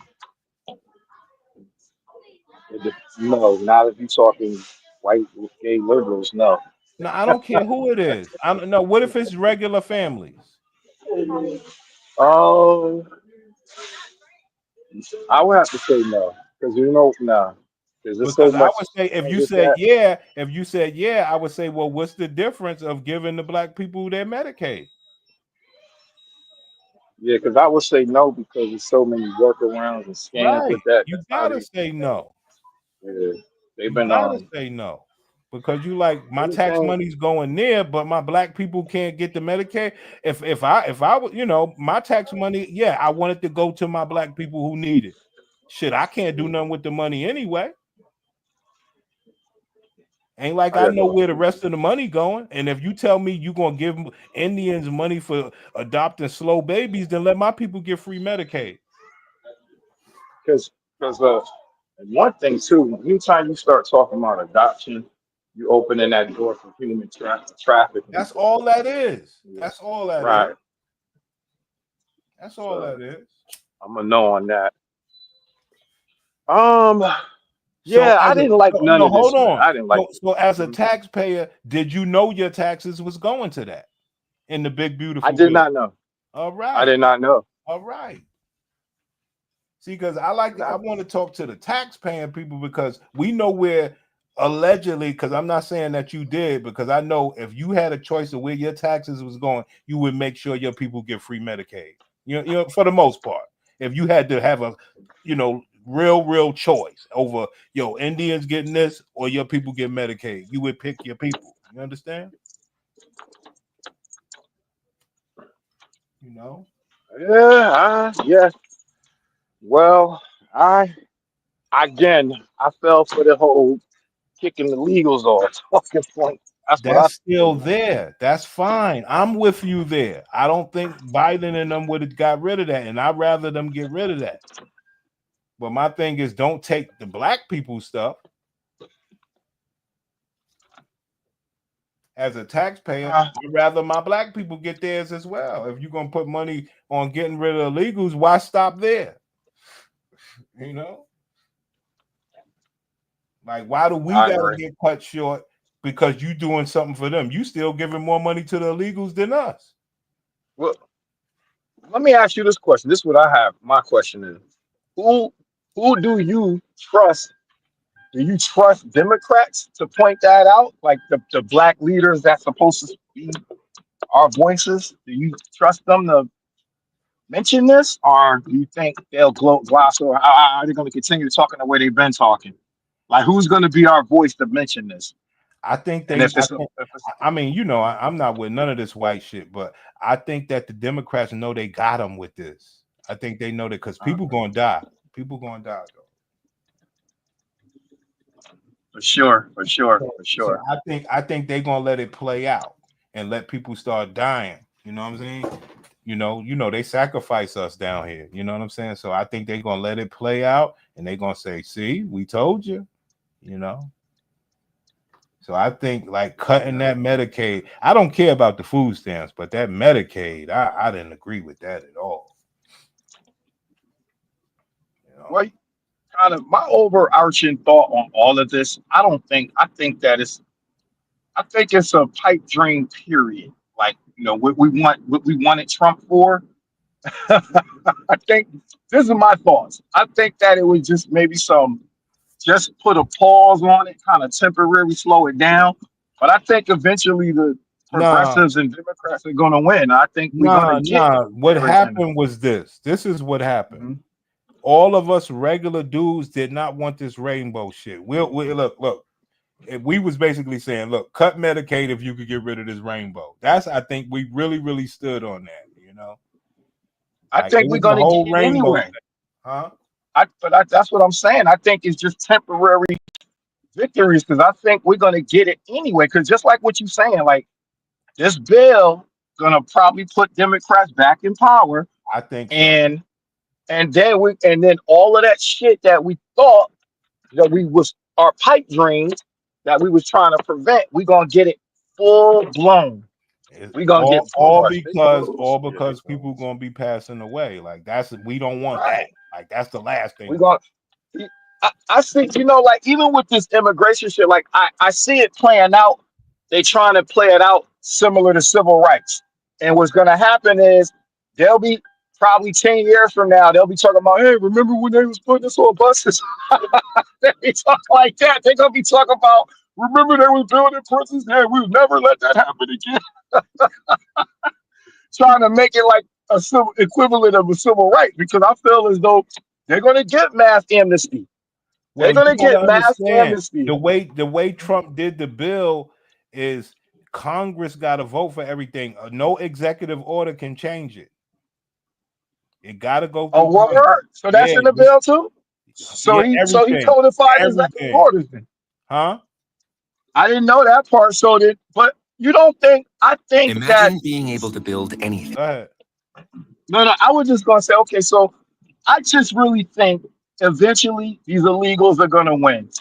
That's just I just think at the end of the day they're gonna get mass amnesty, and they're gonna be talking like all this that happened right now. If 10 years from now, 15, 20 years from now, they're gonna be trying to make this sound like civil rights. Where they're gonna be going, oh, remember when they was pulling us out of court and they was disappearing us? You know, they're gonna be using this shit in history books. I don't know. I agree with you because you got to understand their children are going to school. Their children are going to be the doctors and then lawyers and everything, and the social workers. Their children are going to be everything. Okay, while our children ain't even going to damn school. You understand? And they're going to be talking about this shit. Oh, we was getting disappeared. It was building alligator Alcatraz. Now listen to the immigration money. This makes the wall funding a lot more locked in than it was before. It's not just the wall. Border Patrol and IC receive big boosts in funding too. The bill greenlights money for hiring thousands of new agents, buying more surveillance tech, and expanding detention capacity. That means more officers on the ground and more facilities to hold people awaiting immigration decisions. Now here's where it starts to get more controversial. Asylum laws are changing too. The bill narrows the criteria for who can claim asylum, making it harder to qualify. For example, individuals must now meet a Now we wanted all of this stuff. You understand? We wanted the immigration. Okay. Stricter, credible fear standard and may be disqualified if they pass through another country without seeking asylum there first. That last part's known as a transit ban, and it's been debated in courts before. Now it's codified in the bill. And for those who do apply, the bill aims to fast track it. So the law says if you walk through Mexico and try to come to the U.S., you got to seek asylum in Mexico first. Then we'll accept you. Okay. Asylum processing, which sounds good. Huh? No, I just wanted to say something about the rainbow stuff but go ahead, finish this up. I have another point on the rainbow stuff. But in practice, it means less time for legal review. That's raising concerns among immigration advocates who worry that people might not have enough time to present their case before being deported. Besides asylum, the bill raises certain visa fees to fund enforcement. If you're applying for a work visa, green card, or adjustment of status, you might be paying more under these new rules. Those fee hikes are meant to help cover the cost of expanded enforcement, but they'll also hit applicants. Those hikes are meant to pay for the cost of expanding ICE enforcement, which just got $170 billion directly in the pocket. Another thing, catch and release policies are restricted here. The bill says that border agents can't just release migrants into the U.S. with a court date unless specific legal conditions are met. Instead, it pushes for either detention or expedited removal, depending on the case. This policy has been used before, but the new language makes it much harder to undo in the future. Oh, and here's something you might not expect. The bill also includes a pause on work authorization for certain asylum seekers. That means people who apply for asylum could have to wait longer before they're allowed to legally work in the U.S. even while their case is being processed. That delay puts financial pressure on applicants and may deter some from filing in the first place. On top of that, there's a rule that allows state attorneys general to sue if the federal government doesn't enforce immigration law the way it's written in this bill. That's a big shift. It gives states more legal standing to challenge federal policy, especially if they believe border enforcement is being too lenient. And for border states, there's a separate clause that allows deployment of National Guard troops in certain cases without needing federal approval. That kind of authority could be used to bolster state-run immigration crackdowns, especially in places like Texas or Arizona. Now, critics argue that these changes could overwhelm the immigration. Okay, see, King Disagreeable, he came in on all the good stuff. You know what I'm saying, Bernie? This is the stuff that we wanted, you know? But there's some other stuff. Courts lead to more family separations and force people to return to dangerous conditions. Supporters say it's about restoring order and deterring illegal entry. And honestly, both of those perspectives are already playing out in the public debate. So if you or someone you know is going through an immigration process or considering one, this bill makes the path more expensive, more time sensitive, and more restrictive overall. Legal immigration isn't banned, but the rules are tighter and the costs are higher. And for asylum seekers, the window to qualify has gotten a lot smaller. And one last note, this section doesn't include any sort of broader immigration reform. No new pathways to citizenship. No expanded work visa programs. No relief for dreamers or long-term undocumented residents. It's enforcement heavy with very little attention on long-term fixes. Damn. This part of the bill That nigga ain't playing, right? That nigga ain't playing. That nigga ain't playing. You hear me? So much for mass amnesty. No, that's out. That's out. You know? I mean, he's serious. doesn't always get much attention, but it matters a lot because this is where you find the fine print. The timelines, the phase-ins, the expiration dates, and the hidden legal mechanisms that shape how this bill actually plays out in the real world. Let's start with when things take effect. Most of the major tax changes, benefit limits, and policy shifts begin on January 1st, 2026. So you won't see everything change overnight, but the clock is already ticking. Pause. Some of the Medicaid. Yeah. So this just tells me that both sides are agreeing that they're willing to let this go on for the remainder of Trump's presidency, and probably maybe the first couple of years of the next president's term. So that's kind of what this tells me, that they all in agreement with these crackdown and these ICE raids for the next foreseeable 6 years or so. That's what this tells me. Now, are you just talking about the ICE raids or everything? Yeah, the whole what we seeing on TV, all of it. This just tells me that they're agreeing with this for at least the next 6-7 years, and the remainder of Trump's presidency, and a couple of years into whoever wins the next one. That's what this is letting me know. They're okay with it. But you just said that you watched the whole House and the Senate stuff. Well, that's what I'm saying. I didn't. But see, I just was looking at the passage and signing of it. I was waiting for those results. Oh, well, I'm one of the ones who don't so you know. didn't see what happened. You didn't see what happened. No. No Democrats voted for it. For this part, none of it. Okay. So, for the whole thing. Okay. And what happened was the one Democrat was the woman from Alaska that they was telling you about. The woman from Alaska was the one Democrat. McCarthy. Yeah.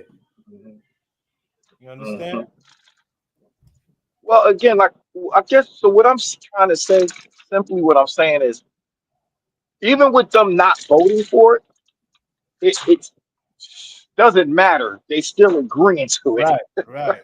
They had no choice. They still right for at least the next few more years. You're right. So they want to see how this program works out. Right. But I wanted to say something because you talked about a lot of the things the bill talked about, and then we talked about how we didn't want that rainbow push, and that's why we voted for Trump. But I haven't heard the bill mention anything that's going to restrict the rainbow. Well, and they got the ban on the women's sports and stuff. Okay, they did. All right. So you good. You just knocking all my points out the park. Because I was going to say this. I was going to say, Trump got rainbow people in his administration. Yes. One of his top big mans is a rainbow. Yes. But then you hit that one out the park because you're right. They definitely did the Title IX and executive order on men. And then one of those colleges just gave in, just caved, and they stripped that Right. dude Leah. And then I think they put some restriction on the puberty blockers and all that other stuff. They did. I gave Supreme Court just got man. Let me shut up, man.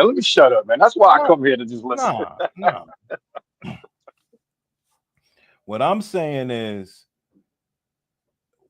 well, let me play this.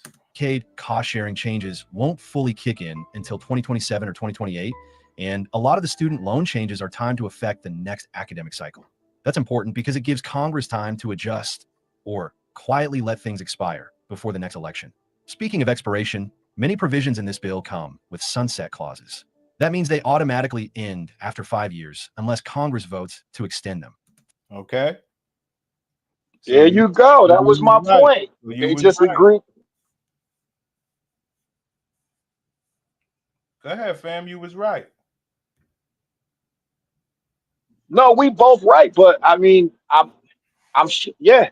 So they saying, hey, we'll rock with this for at least the next 6-7 years. Yeah. Right. We'll let y'all raid, knock down doors, and snatch him up out courts. For the rest of this president. So you know what that makes me? That does, with all of this talking about my taxes, I do feel good knowing that this immigration shit is a go. Right. I feel good knowing it's a go. See, I understand that part. My point to you is, what about people getting cut off Medicaid? I know that's sad. Not food stamps, that's Medicaid. Sad. We gonna have to tighten up. Hey, maybe this will end this divide because Black women got to tighten up, man. You know, the women got to tighten up. So it's gonna be some harsh realities, man, that have to happen for our people. It's always said, like, we're gonna be forced to have to change, not, you know what I mean, or made to, not willingly. So this is probably what it's gonna take, man, for people to see, like, shit. I always say, look, I just would like for the power grid to go out for 1 week. Yeah, see, but what about? I don't know, man. The power grid going out. I'm saying like, okay. I'm saying 35 to 65. How can you tell who's disabled? How can you tell who's supposed to be disqualified for the program to get medical coverage because they fucked up? How can you tell? No, friends. No. I don't know. They're in a damn bad position. They messed up. They hurt. They're gonna be in trouble. That's why they need to go to the gym, start turning their diets around today. They in wheelchairs and stuff like that. So all the niggas in wheelchairs and all that gonna die off. Know what it tells me? It's a continuation of COVID. Because COVID, people were saying COVID was a population was to lower the population. Now you're talking. Now you're talking. And right. And now but COVID was also affecting, you know, businesses and whatnot. This and one kind of fucking up our, yeah, right. This one don't. This one they can go ahead and continue that depopulation program and just, hey, those people we taking care of that got one limb and got a failed kidney and we keeping them alive on dialysis. Right. Wasting money because Dr. Oz is telling you. If you listen to Dr. Oz and RFK, he said we spending all this money and y'all still sick. Dang. How you doing? No, I'm just saying, like, I mean, we all got what we want out of the bill. I think that's the good part of the bill. You know, but the part that don't, you know, I'm gonna run it and put this back. I don't. The other, like, my point is, so you're happy about the immigration where your tax money is going, but you are not happy about the Indian stuff. Yeah, because I needed that party to be over. That shit was like a slap in the face. I needed them to know the party's over, and so now the party's over, and now I can start grieving and feeling sorry about the SNAP benefits. It's not about the SNAP benefits. It's about the Medicaid, and then it's about everything else in the bill that's supposed to help the black people, but you know that it won't. Guess which student has a I'm gonna drop a gem on you right quick. Let me check out real quick. I'm gonna drop a gem on you. I do.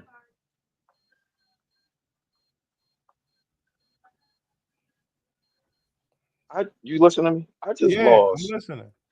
out of my family. We matriarchal, and so the last matriarch of my family just passed. She was about my aunt Pat. She probably was in her 80s.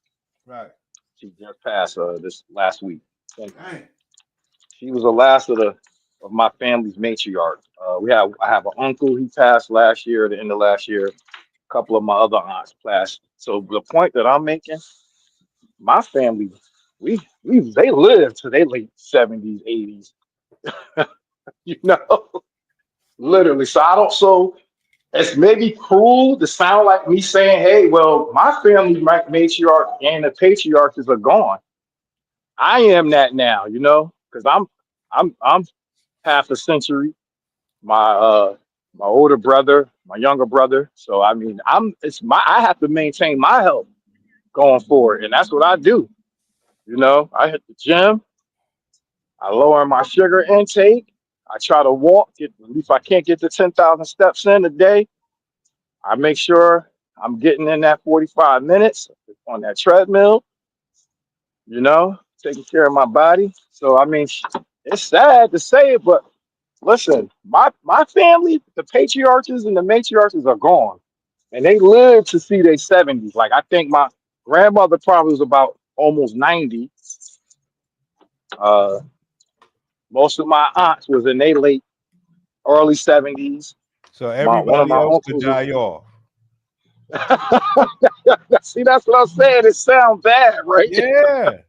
Yeah.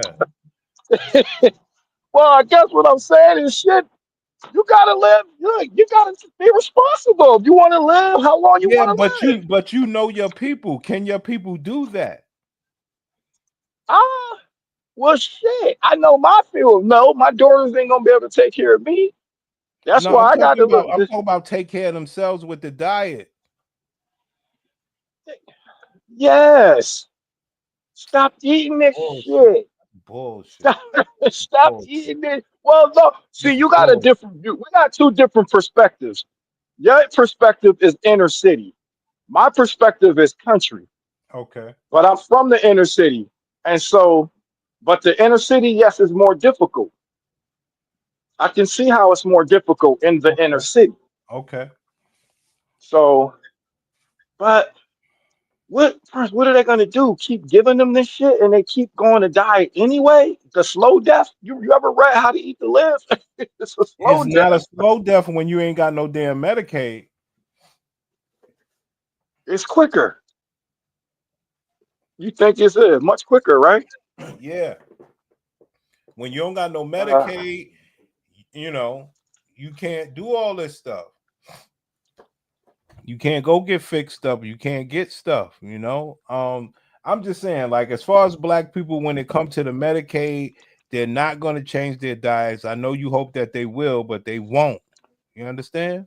That's what I'm saying, So what are they supposed to do? Keep them alive like Frankenstein?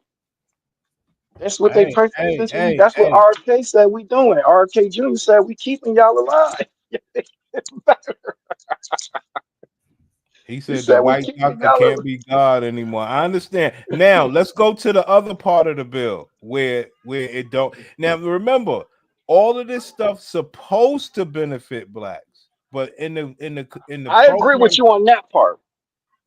I agree with that part. The part that was designed for us, because it's been abused and scammed. Now it has to be taken away. That is what I agree with. Okay, but now that it's taken away, this part of the bill is supposed to benefit blacks. They saying, yo, Trump gonna give you $1,000 per child from 25 to 29 in a savings account. Hold on. It's worth understanding what it actually is, how it works, and what kind of impact it could really have. So the Trump account, officially called a contribution pilot program, is a new government-backed savings tool. It's designed to automatically deposit up to $1,000 for every qualifying child born between 2025 and 2029. That money would go into a special investment account controlled by the child's family. And it's meant to grow over time through interest or market performance. The idea is to give each child a small head start in life, sort of like a baby bond or a government-seeded Roth account. Now, this sounds pretty promising. Now, let's say that that's really, really the case. Do you think black people could take advantage of that the right way? I got twofold answer. Yes, I do believe we can, but then I believe just like we got the DL Hughley's and the Roland Martins telling blacks as a whole not to talk and work with Trump because he's racist, you're gonna have the Joy Tellers and the Jamil Hills telling women that's sexist to tell us to have children. See, that's not how it works. Say yes for children. That's not how it works. That's what they're gonna say. That's not how it They're gonna works. Yes, that's what they're gonna Okay. say, but that's not how it works. See, it's a little. They said qualifying children. So qualifying Okay. almost sounds like you need to be married. Oh, right. I hear you. I follow you now. Qualifying. understand? So it's gotta Listen. 2029. Okay. That money was in dollars for every qualifying child born between Qualifying. You Well, understand? that now we'll see now. That's a lot of questions they gotta ask. Are immigrant children qualified? Who qualifies? No, they're Immigrant not. children But the qualify? point is, you got to be married. Okay, so they're saying that specifically married. I would we say, not I would marrying say it. that's what the qualification is. You can't just go pop You- babies and get the Right. Trump account. But Brent, you already laid that out for us in the beginning of the show. We ain't doing that. So, like, we no, just but what do you qualified for think? that. Do you think that the sisters will get married and get this money? You know, Prince, I'm gonna be honest with you, man. I went out and listen, this is not a short story, not long. I took my daughter to the fair yesterday. My daughter's 18. My daughter went to the fair with her friend, that's also a girl. Right. They talked to one boy. So the point of that story is I'm looking at the youth. They're not dating. They don't even date. They go to, you know what I mean? They're not even talking to each other. Like, this shit is crazy. All the guys is with the guys. All the girls is with the girls. You've seen a few couples, young people coupled up. And it's scary, man, because I asked my daughter sometimes, be like, man, y'all gonna, look, well, you 18, go find you a man. You gotta cook. You got your natural hair,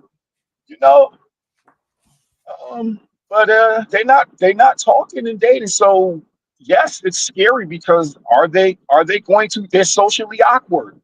Are they going to break out of the internet world, the relationships through TV? You are going off. You are going off, man. You are going off. I'm asking you a question. Do you think your community can take advantage of the Trump account, the Trump child account? We got to. We're gonna have to. The answer is yes. We got to start. Yes. Get married. Stop listening to the old folks, man. That did it already. Brother, do you? Can we bet $1 on that? Mm-hmm. I want to bet. Can we bet $1 on that? I want to bet you $1. That's what Kendrick G is for. That's what Kendrick G is helping them get married. You're telling me that these sisters are gonna get married? They're gonna get married and have a baby for $1,000 Trump account? Hell no. So Prince, you telling me all Kendrick G work is for naught? She's not doing a good job. Say that again. So you telling me Kendrick G out here wasting her time? She's not out here doing a good job. Yo, bro, we talking about this is the big beautiful bill. Now, yes, they cut the Medicaid, but it also could work for the black community if they was together. Facts. Now listen, HD Live, listen. 2025 and 2029. That money would go into a special investment account controlled by the child's family. And it's meant to grow over time through interest or market performance. The idea is to give each child a small head start in life, sort of like a baby bond or a government-seeded Roth account. Now, this sounds pretty promising at first glance, but the bill doesn't specify everything. There's still a lot of questions about who qualifies, how the money is managed, what investment options are offered. And you heard? There's still questions of who qualifies, how the money is managed, and everything. But you would say that it should normally be for married white people, right? No, I wouldn't. You know what? I'm gonna be serious now. I think that's promising. That's there. I think that is probably a good. That is kind of the counterbalance to the reducing SNAP and Medicaid. I think that's a counterbalance because it's like saying, hey, we're gonna do this, but if you start having families, you can also have this. So it can Right. change. Hold on, It Stone. can Don't try change to the over. discussion. Don't. Hold on. Let me get some of that room in there. Hold on. Do you think that your people can achieve participation in that portion of the bill? Don't just try to talk that fantasy shit. Yes. My answer is yes. I do. They can I get do. married and have children with Trump accounts. I believe it. Yes, I believe it. And I'm not saying this like I believe it. I truly believe with my heart that we could take advantage of that. Because because the HD discussion Live, has to HD change. Live, hit the link, man, because this nigga's crazy. Because the I- conversation has to change. This is changing it. The Okay, conversation has to okay, change. okay. That I bet against it $1. You bet for it $1. But hold on, let's hear the rest of it. The funds can actually be used. And while the program is being promoted as a major benefit, $1,000 spread over 18 years without additional contributions won't create life-changing wealth. So in that way, it might feel more symbolic than transformational for most families. That said, for lower-income households who don't have access to savings tools at all, it's a start. If this program actually gets the support systems it needs, like automatic enrollment, no fees, and good financial education, it could grow into something more meaningful. But for now, it's a test run. Right alongside the Trump account is a group of tax credits aimed at helping families right now, not just years down the line. First up is the Child Independent Care Tax Credit. This is meant to help parents offset the cost of childcare, which, as we all know, can be outrageous. Now, Bernie, did you hear that? Yes. The child care. Now, this is for married people. Pay attention. The credit is expanded. The percentage of expenses you can claim goes up, and more families can qualify for the maximum amount. That's especially helpful for two-parent households where both parents work full-time. There's also an expansion of the Dependent Care Assistance Program. That's the benefit some employers offer where you can set aside pre-tax dollars for childcare. This bill raises the limit on how much you can put into that account, meaning you can shelter more of your income from taxes if you use it for daycare or after-school care. And then there's the adoption credit, which gets a boost too. Here we go. The adoption credit. Well, before you get to the adoption credit, that's a win. That is a win for Black folks because it changes hold the on. conversation. Before you say that, HD Live, listen to this nigga close. I want to hear your thoughts on this. Go ahead. That is a win because it changes the conversation for the future going forward.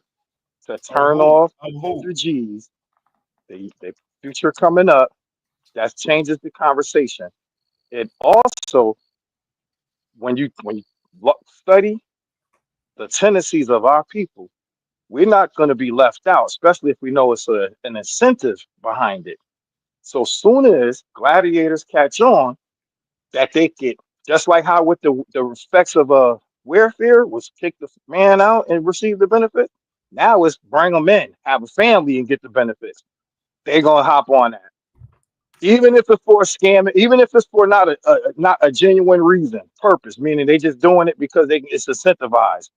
They're gonna hop on it. Trust me. It changes the conversation, so it ends up being a win by default. Hold on. HD Live, did you hear him? HD Live. What is the bill?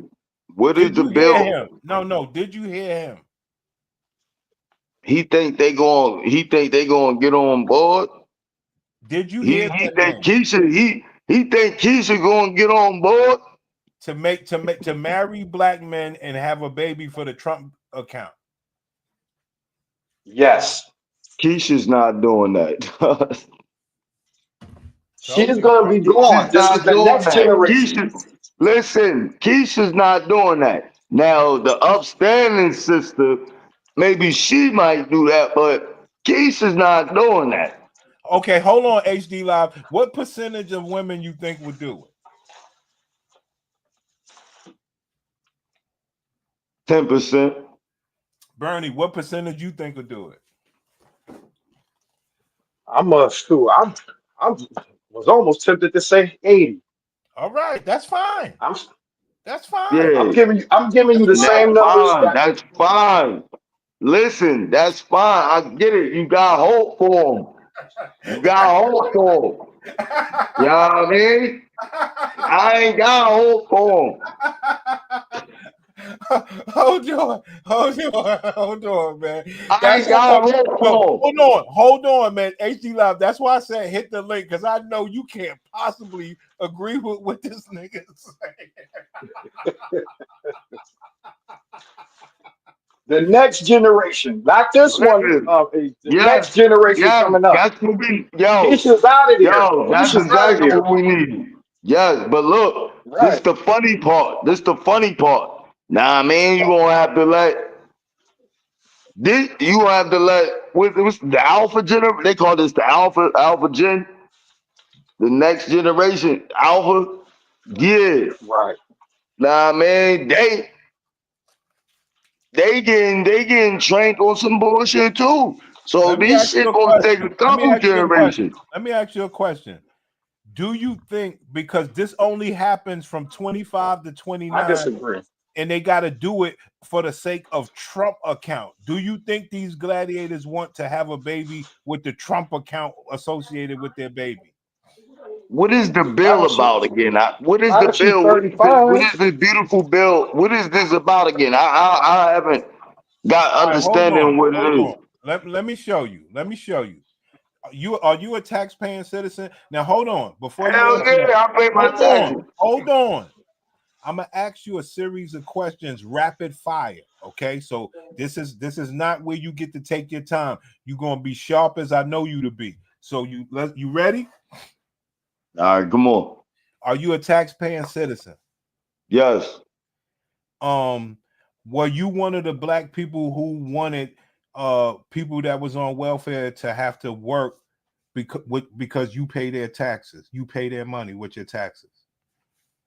And I want them to work because I pay taxes. Yeah. Yeah, everybody should work. Hell yeah. All right. So that's where you know you don't want your tax money to go to. Where do you want your tax money to go?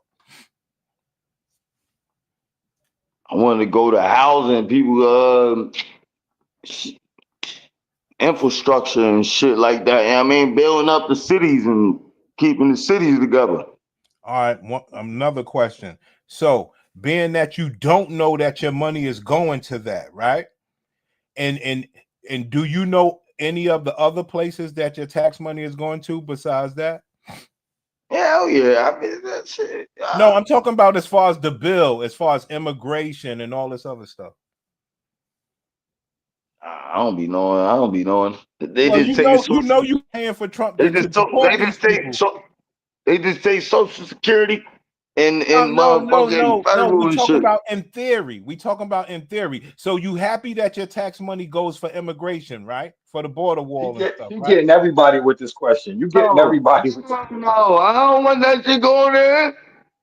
All right, fine. I got more questions. Okay, so I'm fine. I got you. So you don't want your money going to no border wall. So do you want your money going? Yeah, the border wall. Yeah. I thought you said immigration. Border wall. Yeah. Deportation. Yeah. I want my money going in. Hell yeah. All right. So do you want your money going to adoption? Yeah. The kids gotta be safe. All right. Now listen to this real quick. If you're adopting a child, especially one with special needs, the new rules make it easier to claim the full credit, and they broaden the definition of who qualifies. In fact, tribal governments are now recognized as having authority to determine whether a child has special needs. That's a meaningful update for Native families who often face unique adoption challenges. Okay. So do you want your money going to tribal and Native Americans who That's adopt more. I want my money going to the right program that's going to help these kids. No. It's a yes or no question. Got specific, right? Mm-hmm. Do you want your money going to Native Americans adopting slow children?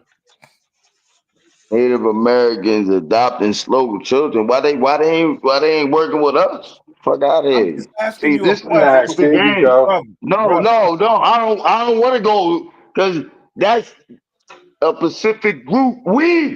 brother. So you said no. So let me ask you this other question. So now that you know that your money goes places with that you ain't got no say so over, why do you care about where it don't go? Mm. Man, listen, dude. This is why I say we need lawyers. We need to get these boule ass niggas out Same off thing their Bernie. ass, Same thing Bernie said. and they need to fucking fight for us, bro. Cause I ain't got the power, dog. Brother, You feel what I'm saying? brother, you started the conversation by saying you know that you don't want your tax money going to Medicaid people who don't work. You said that. So you know where you don't want your money to go without no boule lawyers.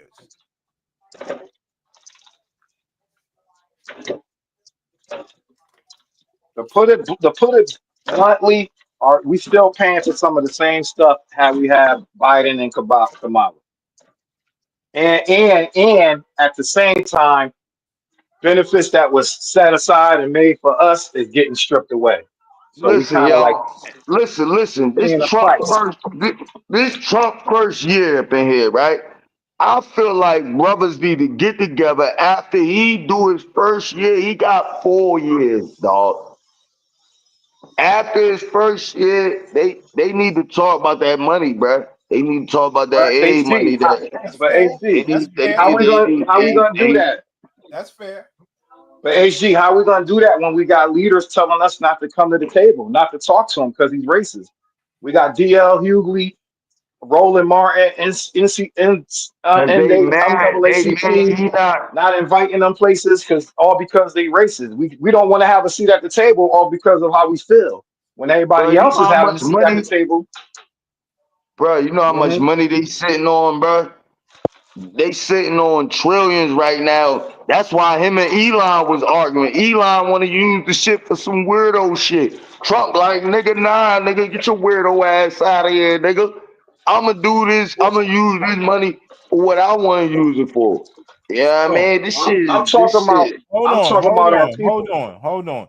So HD Live. So we are aware that you a tax-paying man that don't care where your money is going, but you do care where it's not going.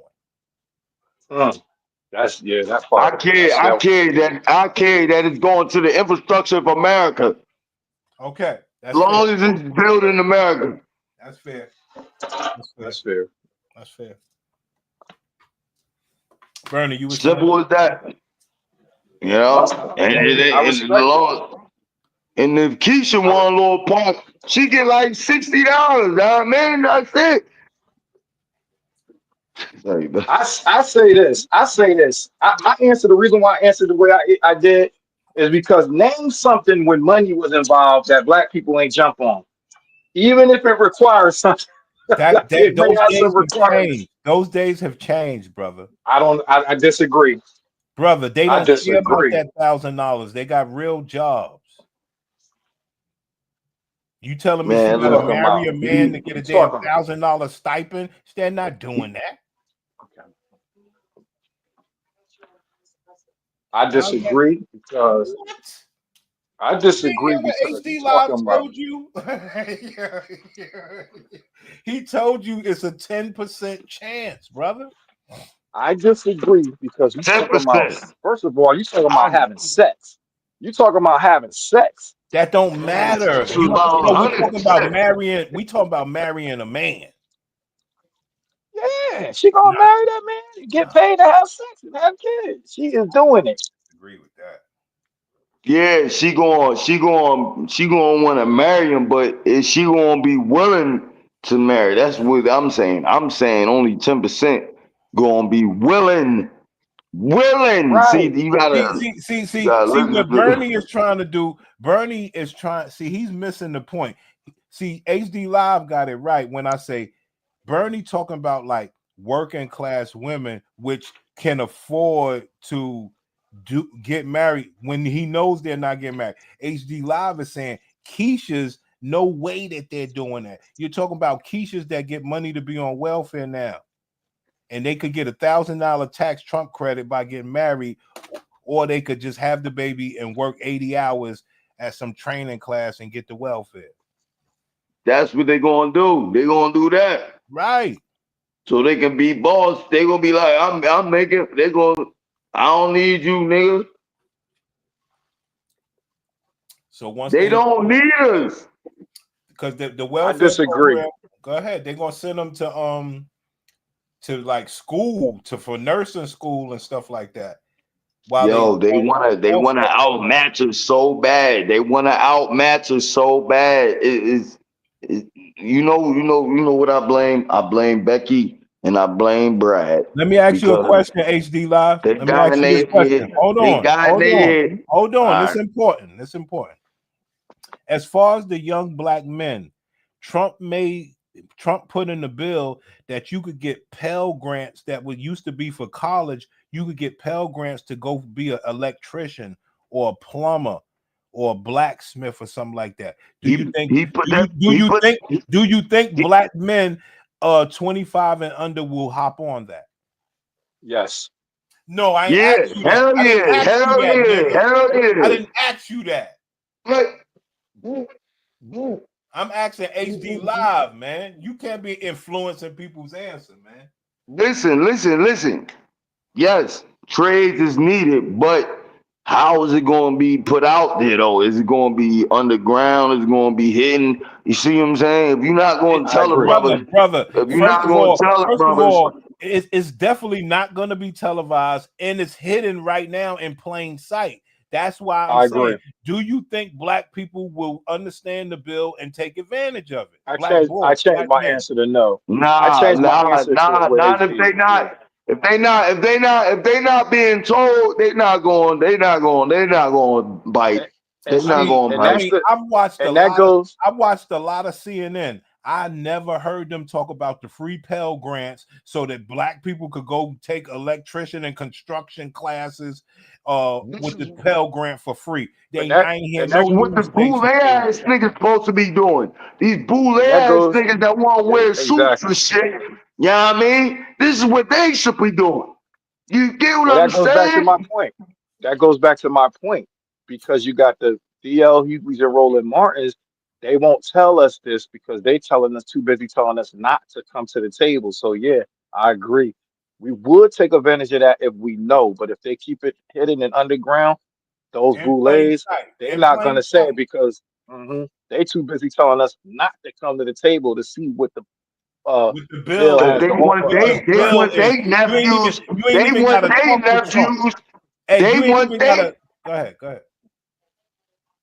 They want their nephews, nieces, and sons and daughters. This is fucked up, bro. This is some elite shit going on. Motherfuckers is trying reorganize shit. I disagree. Yeah, I disagree. The point is just like everything else. We're not educated to know what's going on. Why? Because we got this Trump hate to where we won't even read the bill or pay attention to the bill to find out what's good for us. You see? Facts. Yep. That part. That's my position. Keisha culture. That's Keisha culture. This is why they gotta die off. I mean, no disrespect, dogs. No disrespect. Yeah. This shit is mind-numbing. This shit is mind-numbing. Listen, bro. You gotta understand. I got nephews. You got right. Your nephews ain't going to look at no Trump bill to see what benefits them. That's my point. Now look, King Disagreeable said no one is going to do anything. HVAC trade schools could have been opened in every hood, just by athletes. But like I said, it's right here in the bill. You could get a free Pell Grant to go take HVAC. I still don't think brothers will do it. I'm about to look into that shit. I swear to God, I'm about to go get my motherfucking trade. Nigga, fuck you talking about? Right. I'm But with the like I niggas. always tell you, like I always tell all y'all ain't like the regular niggas.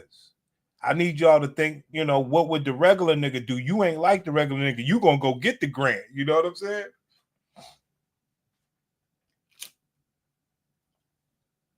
Yeah, I see some pluses and some negatives. I mean, when we go back to talk about Medicaid and our elders, but then we talk about trying to offset some of that stuff with promoting family and then the Pell Grants. But like you said, is who's gonna put Man, that out there because so much Right. Trump hate. Yeah. Right. man, Trump is bringing back the old days, dog. Like he's not, you know what I mean? If you get what he's doing, he's trying to. What's happening Yo, is, if you ask me, let me give you my opinion. My opinion is they know all of the new statistics. They know all of the new numbers. If you ask me, they know that the black community is not reproducing, and all of these bills in here, he hopes to bring families back, but he know it won't happen with the blacks because we're not going to team up like that. That's why I say the bill's supposed to benefit us, but it truly won't. You know what I mean? Because it's everything that should be right. Why you feel like we won't come together? Brother, they're talking about marriage and families. They're not talking about coming together to march. Oh yeah. Oh, all right. But once Keisha get broke, she go ahead. What is Keisha? I think this is where prostitution going to be legal. They gonna make prostitution legal, bro. I'm telling you, that's what they gonna do then. Cause if she don't want to marry us, she gonna want to motherfucking monetize. Hold on. Since you said that, the question is are the white people reproducing and are the Hispanics reproducing? Listen, the Hispanics is that 20%. That's why Trump had to get them motherfuckers out of here. He trying to, they were trying to take over on the low. You get what I'm saying? You're missing the point.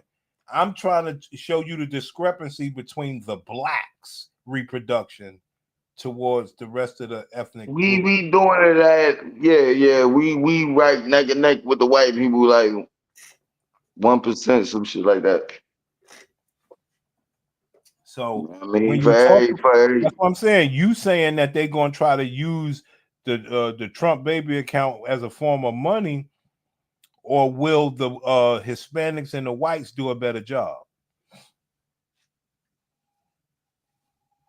Yeah. I think the whites and they going definitely Hispanics. They going to take advantage, but because they're used to popping out at least two. But this is what I'm saying. Like, if Keisha don't want to do it, so big. Fuck you, bitch. You gotta find. Hold on. So does that mean that part of the bill benefits blacks or don't benefit blacks? It benefits the good side, dog.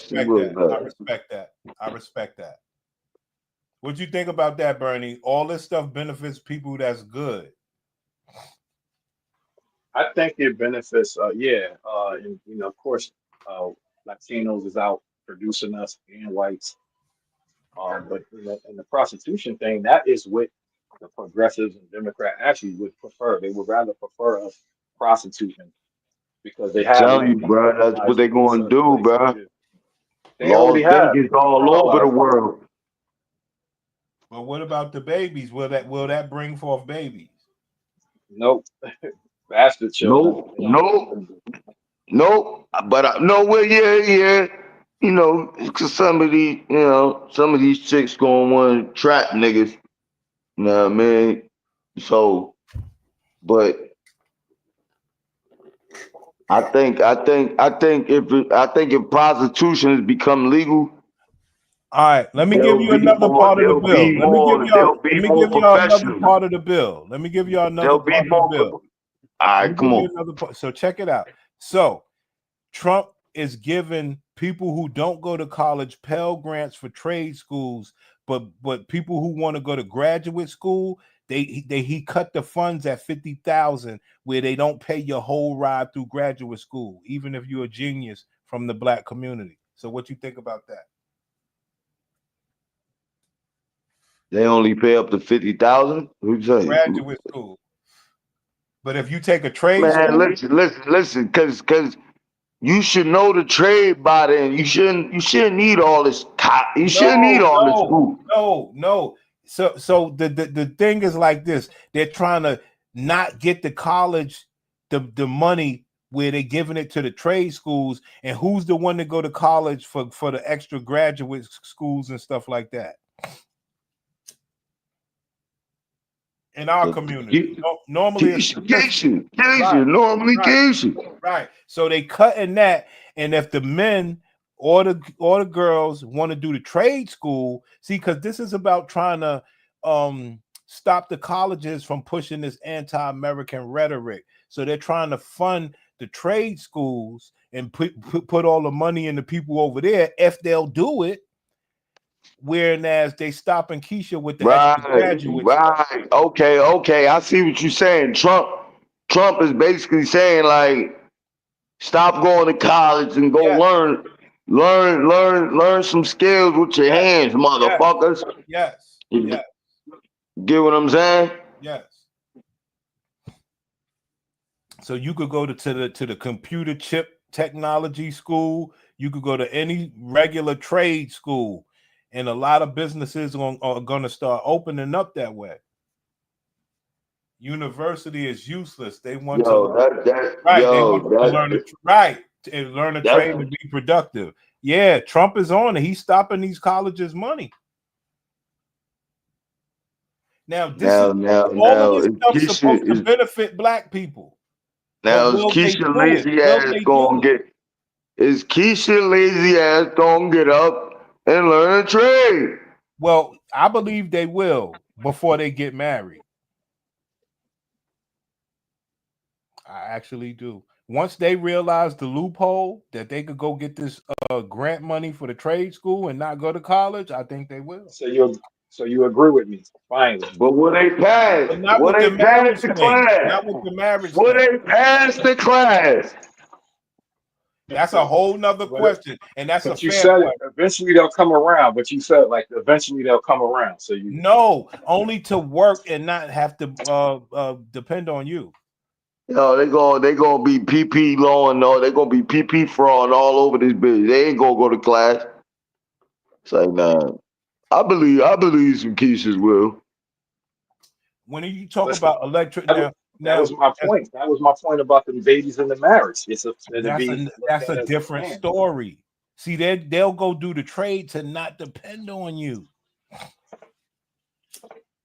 Don't you get it? I don't think you get it. I'm gonna be right there. The only thing that could save Bernie's point, is if the boys and the girls go get the Pell Grants and go to school together. That's the only way. Only way. I got it. HD Live, what you were saying? I said I'm gonna be right there with their ass. Yeah, man, I'm about to look that shit up right now. As soon as I swear to God. I like that because that's the Did you sign up for the Discord that we put in the chat the other day? Hell no, bro. I be moving and shaking, dog. But I gotta get to it. Hold on. Now, the reason why I said that is because the brothers are over there putting that together, and you could go find out the Pell Grant stuff, and we all working on different things, coming together, finding out what's going on. That's all I was saying. I gotta get on that then. I gotta get on that. Send me that. I got Discord. Send me that.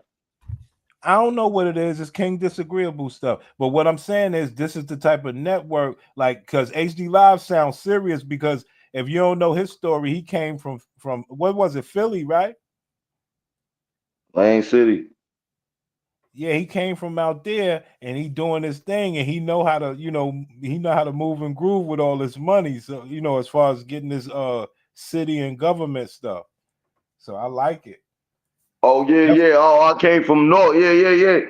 I came from North, and I act like I was homeless. I got an apartment like 3 years. Right. So I know you'll get to the like that Pell Grant stuff is real. I want somebody to figure this thing out. Because like that's another thing. Like say, But go ahead. But I only did that because they was giving all these illegals. I said, yo, New York giving out all that motherfucking All right, housing. but check this out. Say you figure out this Pell Grant stuff, right? Say you figure this Pell Grant stuff out and you come tell us and stuff like that. Now we got knowledge. You understand? Don't get it twisted. I was at HBCU 2013. I got the grant for that too on South Carolina. I was down South Carolina. Yo, Bro, hook niggas up, son. You a stingy nigga. Hook niggas up, man. Bro, I've been working the system, bro. I'm part Native American, my nigga. So I be getting like I be getting little shit. Yo, man, put that shit together, man. I knew it. Yo, you a serious. But they be hating though. They be hating. Once they find out, they be on me though. That's why I be. All you can do is just put the paperwork on it. That's all you can do is just sign up. You know what I mean? I like that. Like we need to know that that's the type of stuff that we need to do, and we also need the courage through you to do it. You understand? And you gotta keep a strong face. You know what I mean? You might have a lot of these niggas. You know what I mean? I'm shit. I've been getting welfare since 17, nigga. You know what I mean? God damn. I like it, man. Yo, find out this information. Please. Like if we the first ones that know about the Pell Grants for the trades, we got that early info. We got the insider tips. I didn't even know how powerful the shit I was saying because I was like, there, because I believe I might be too old for Pell Grants and shit, right? Hell no. Nah, really? Hell no. Long as you listen. Let me tell you something right now. Long as you was old bread, you can demand bread. You dig what I'm saying? Like you. So when it comes to these grants and shit, like you just gotta just come to these niggas with a good motherfucking sob story. You get what I'm saying? And have a plan. Have a plan. But I don't think you got to do that anymore. They're basically saying find a trade school and apply for the Pell Grant. You understand? Let me show you. Well, that's that easy. You know what's gonna happen? You want to know what's gonna happen? What? A bunch of inner city groups, organizations that's progressive. They're gonna know about it. And you're gonna see a bunch of trade construction initiatives. See, nah, don't say that, man. Don't say that. Because I want HD Live to figure it out and let us know. You know, don't scare the nigga off, man. Or what he said? What he said? What he said? He said you're gonna find out about the shit and not tell us. No, not HD. No. I'm saying it then. If you ain't saying it, I'm saying it. Nah, hell no. What you talking about? I'm just fucking with you, man. I'm just fucking around, man. I'm just fucking around. Listen, when I'm I'll be moving and shit. Oh, all right, I get what you're saying because I'll be moving and shaking. So but I'm gonna tell y'all, I'm gonna come back. Hell yeah, I'm gonna come back and tell y'all niggas like, yo, this what you gotta do. This what you gotta do. You know what I mean? I ain't gonna be on a Discord, bro. I mean, man, listen, bro. I'm My nigga, bro. I've been moving from city to city. I'm in New York now, nigga. I'm not from out here. You need to pull up, man. I might, man. I gotta get some furniture. I just got in my shit. Nah, man, I ain't got no furniture yet. Don't come yet. Don't come yet. I understand, brother. I understand. I mean, that's your shit, though. You know what I mean? Like, you on the move, man. You know what? You know, listen. I copped a female portrait for the ladies, so they don't think. Nah, I mean, I like it because now that you got that going on, you know that you can also, you know, and you're doing your working and all that. And now we see that we could do these Pell Grants. So it's good information, man. We trading good information here, man. Exactly.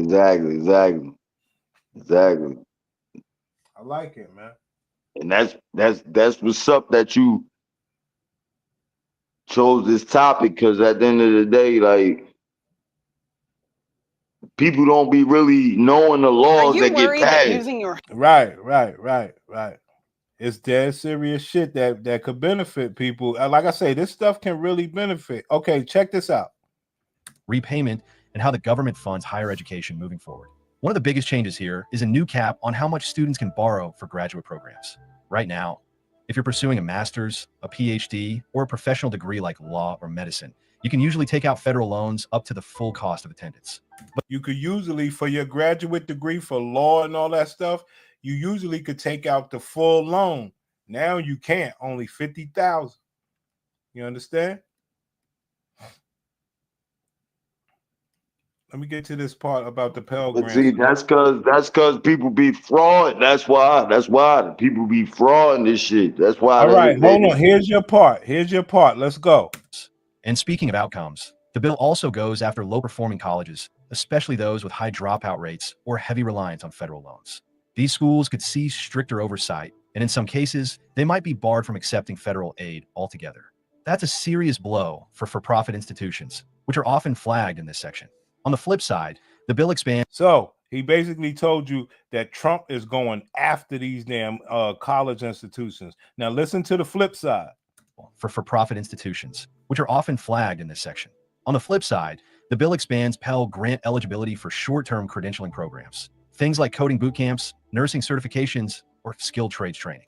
Okay, you heard that? Coding boot camp. So the nursing, I told you they're going to jump on this. You know what I mean? The nursing and the other skilled trades, you could get the Pell Grants where he's not giving it to the colleges. So you don't got to do all this. You know what I mean? Just use your hands. You know what I'm saying? Paul, you understand? Yeah. I'm listening. You understand? So it's real shit, son. This is for the blacks if we can use it, if we choose to use it. Yo, King Disagreeable, don't be doing this shit on your own, B. Like, I don't want, y'all niggas is trying to go do this shit on your own. Yo, don't leave me out. Flagged in this section. On the flip side, the bill expands Pell Grant eligibility for short-term credentialing programs. Things like coding boot camps, nursing certifications, or skilled trades training. The idea here is to support students who want to build job-ready skills quickly, rather than commit to a 4-year degree. That's a pretty practical shift, and honestly, it reflects the way a lot of people are thinking about education right now. And if you're a student parent or caring for a dependent, there are a few updates here as well. Some of the changes we talked about earlier, like the dependent care tax credits, work alongside student benefits, especially if you're juggling family and school.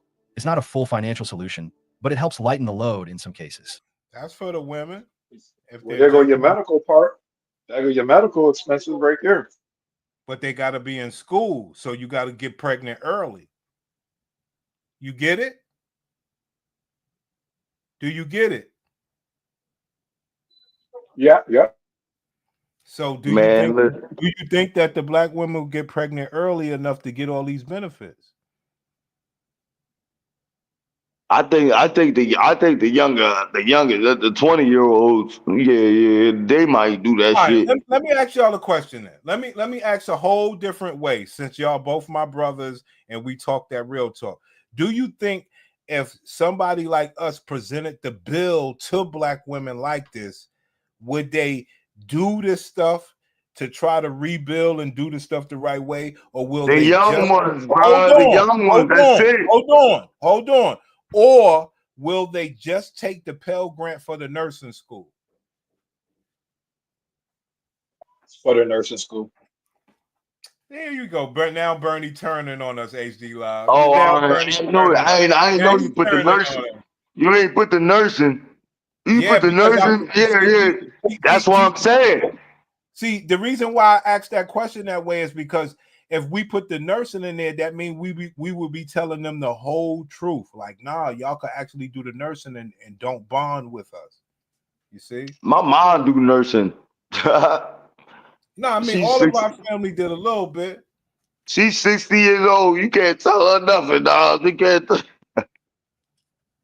Yeah. King Disagreeable gets it. The people running these trade schools about to really get paid. Can we help them get paid and get stuff out of it? Is what I'm asking all of you black brothers. Will black brothers younger than us take advantage of it? Now, we have learned that we need to find out, can we take advantage of it? But will the younger generation take advantage of it, or do they need somebody like us? Yeah, I think they will. I think they will, bro. Cause I mean, they just gotta. How will be they told. know about it? How will they know about it? You gotta put some shit on Instagram. Okay, That's what y'all so sleeping boom. on. So okay, HD Live. You told me make a new TikTok, so maybe we could do all that stuff on the new TikTok, where we trying to tell them everything they need, and we can try to add value to people. I'm gonna make a clip. I'm gonna make a clip of this. I'm gonna make a clip. No. Y'all forgetting one thing. I'm gonna tell y'all what's not happening. Like Trump. I'm gonna make a clip of Trump talking. Yeah, but what I'm saying is, for them to get on, I mean, I don't know, man. Y'all give them a little more credit than me. I actually believe that these people almost need their handheld. You can't just give them the information and they rock with it. You see what I'm saying? We gotta get the Keisha then. We gotta get through the Keisha. But you understand where I'm coming from, right? Yeah, I feel you, bro. I feel you. And you got to get on it fast before immigrant groups that are linked with unions. Yeah, because you see what Bernie said. With city aldermen. Hey Bernie, HD Live, what Bernie is saying is that the Hispanics are gonna make sure they people get it, and that all the other ethnic groups gonna make sure that they get it. So you understand where I'm coming from, to where we fuck around and find out about it when it's too late, when we got the opportunity now. Thank you. That's all I was saying. Yep, exactly. Because they already anchored, like in Boston, they got big organizations, and in like LA, they got that. Don't forget about the Arabs. Don't forget about the Arabs. They get in all the program, and the Indians. They get in all, not the Ukrainians. Yeah. Indians, Yep. They got that big organization out in LA that was fighting with Trump. They a big unionized Latino group. They hate look, they hated Trump for that, but I guarantee they hop on this motherfucking Pell Grant. Right. That'd be the funny part. So all these people who hate Trump, they're gonna quietly hop on this. Right. This is why I say we gotta negotiate. We gotta give them a good year. Let them do this shit with this war and all this other dumbass shit. And we need some black representatives to just go sit with that dude, bro. He's going to do it. No, that's not the The process is he's trying to put family back, and he's trying to get rid of college. That is a great opportunity for blacks to take. Right. He's doing that right now. So let him do that. And then like this time next year, we need to be sitting down with him too. Fuck is all about? See, it starts with the people on the grassroots level to take advantage of all this stuff to come to the table. You understand? To get more. It's like an upsell. It's like an upsell. You understand? You don't go with nothing. You understand? You got like, I got this, and you could buy 3 more for this low cost. So basically, my bad. Go ahead. I was just gonna say, who would have been a great, well, he's not great, but a good voice, Jamal Bryant. But you see what he wasting his time doing. They boycotting Target. I disagree. I think your other point was right, where you saying basically niggas like him know about the Pell Grant stuff and ain't gonna make it public, just gonna use his group. I think you more correct with that. Yep, absolutely. Mhm. What you were saying, HD Live? Listen, at the end of the day, man, we gotta put that shit to the streets. Like you're right. Instagram, Facebook, you know what I mean? Put that shit in their face. They going peep the shit out. They gonna peep because nobody wanna be broke. You get what I'm saying? Like, so I mean, put that shit in their face. Hey, yo, Yes, but I think it needs to be presented in a weird way. See, because these people, they fall in love with silly shit like love and hip hop. You see what I'm saying? And what we don't, what in my opinion, we actually want, the poor motherfuckers to get this shit, because these well-to-do motherfuckers will take advantage of it. You see what I'm saying? So the poor motherfuckers are so you caught up. right. You right. You know what I mean? Other people gonna hop on the shit. You know what I mean? Quicker than blacks, and that's the fuck. Unless it's the fly thing to do, like love and hip hop, we gotta present it. You understand? If you understand what I'm saying, like the presentation got to be something like a love and hip hop type of thing that could attract these people. You understand? And if I'm thinking about this Calvin, like it got to be like a Calvin McDonald's commercial that draws these people. Man, I think all you gotta do is post trades. You wanna learn a trade? Boom. Yes, yep. That's I know it. what you're saying. I know what you're saying, but that's going. What I'm saying is this. I'm the hopeless. Don't mind me. What I'm saying is that's gonna get all of the the focus people to jump on it. What about these people that need an extra little push? Let them go. I'm just asking. Man, listen, exactly. If they not ready to, come on, my dude. Like if somebody is coming to you telling you, hey, you can learn a trade, boom, bang, boom, Right. and just hit this link, and you don't hit the link, that's your business, dude. Nah, man, you can't lead a horse to water. Yo, and I respect it. That's why I asked, because we gotta have some real fairness here. Now we can't make everybody do it, so I respect that. I understand. It's just so messed up when we see that opportunity.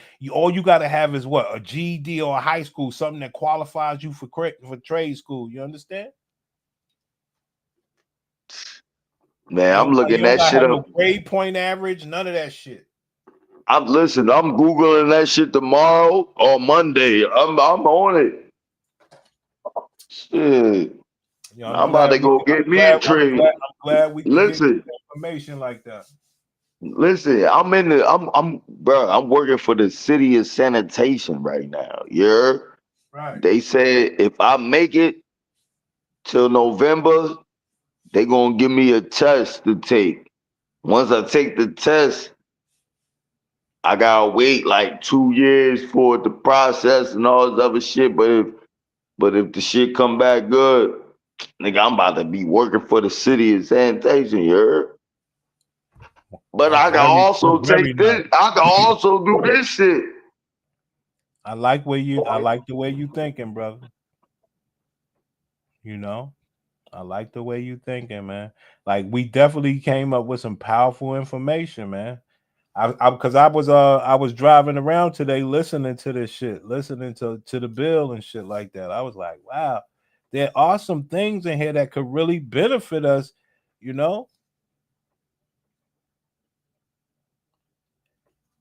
It's just weird, man. Because when it comes to tax money, like, I don't mind my tax money going to people getting Medicaid, but what you were saying?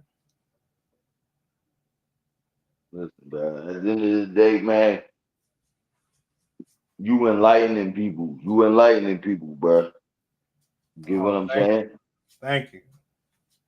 Yeah, and that's gonna bring good karma on you. That's gonna bring good karma on you too. Praise Jesus, son. You know what I'm saying? Yeah. I mean, they telling us right here. This is good info. Let's play it. Let's hear it back. Altogether, especially those with high dropout rates or heavy reliance on federal loans. These schools could see stricter oversight, and in some cases, they might be barred from accepting federal aid altogether. That's a serious blow for for-profit institutions, which are often flagged in this section. On the flip side, the bill expands Pell Grant eligibility for short-term credentialing programs, things like coding boot camps, nursing certifications, or skilled trades training. You heard that? That's good money. Credentialing program in this section. On the flip side, the bill expands Pell Grant eligibility for short-term credentialing programs. Short-term credentialing program. A lot of times you could get out of electrician school in about what, 14 months or some shit like that or less, right? How long these? I know my homie took electrician school. The nigga was done in like 14 months. Exactly. Yeah, I think you're right. Yeah. No. And he be going around doing odd jobs. That's not his job. He go do like little odd jobs around the hood when he not working and stuff. Because he know how to do electricity. This gonna open the door. This gonna open the door for all type of shit. You got electrician, plumbing, Nursing, nursing, coding, construction. everything Like, that's not college. Everything that's not college. You understand? He's against the colleges. And like I said, this could really, really hurt them people, hurt them colleges if more and more people just jump on this shit. I believe, obviously I'm old, but we got the early jump on this shit, King. The bill just got signed yesterday. We got the early plug. Hey, Bernie, HD Live going. You there? I'm here. Yeah, I think it's a good counter to colleges because nowadays a lot of the colleges are trying to pump out lawyers and judges. Right. They want to change the Constitution, so they're pumping lawyers and judges out. This is some shit. Trump ain't playing with this one. Now, this is good for blacks.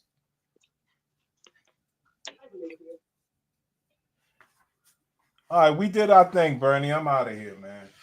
I appreciated you, man. We really, by you coming up here, we unlocked something that was very, very important. You know what I'm saying? For real. We unlocked something that was very important because you came up here, Bernie. We was able to take our time.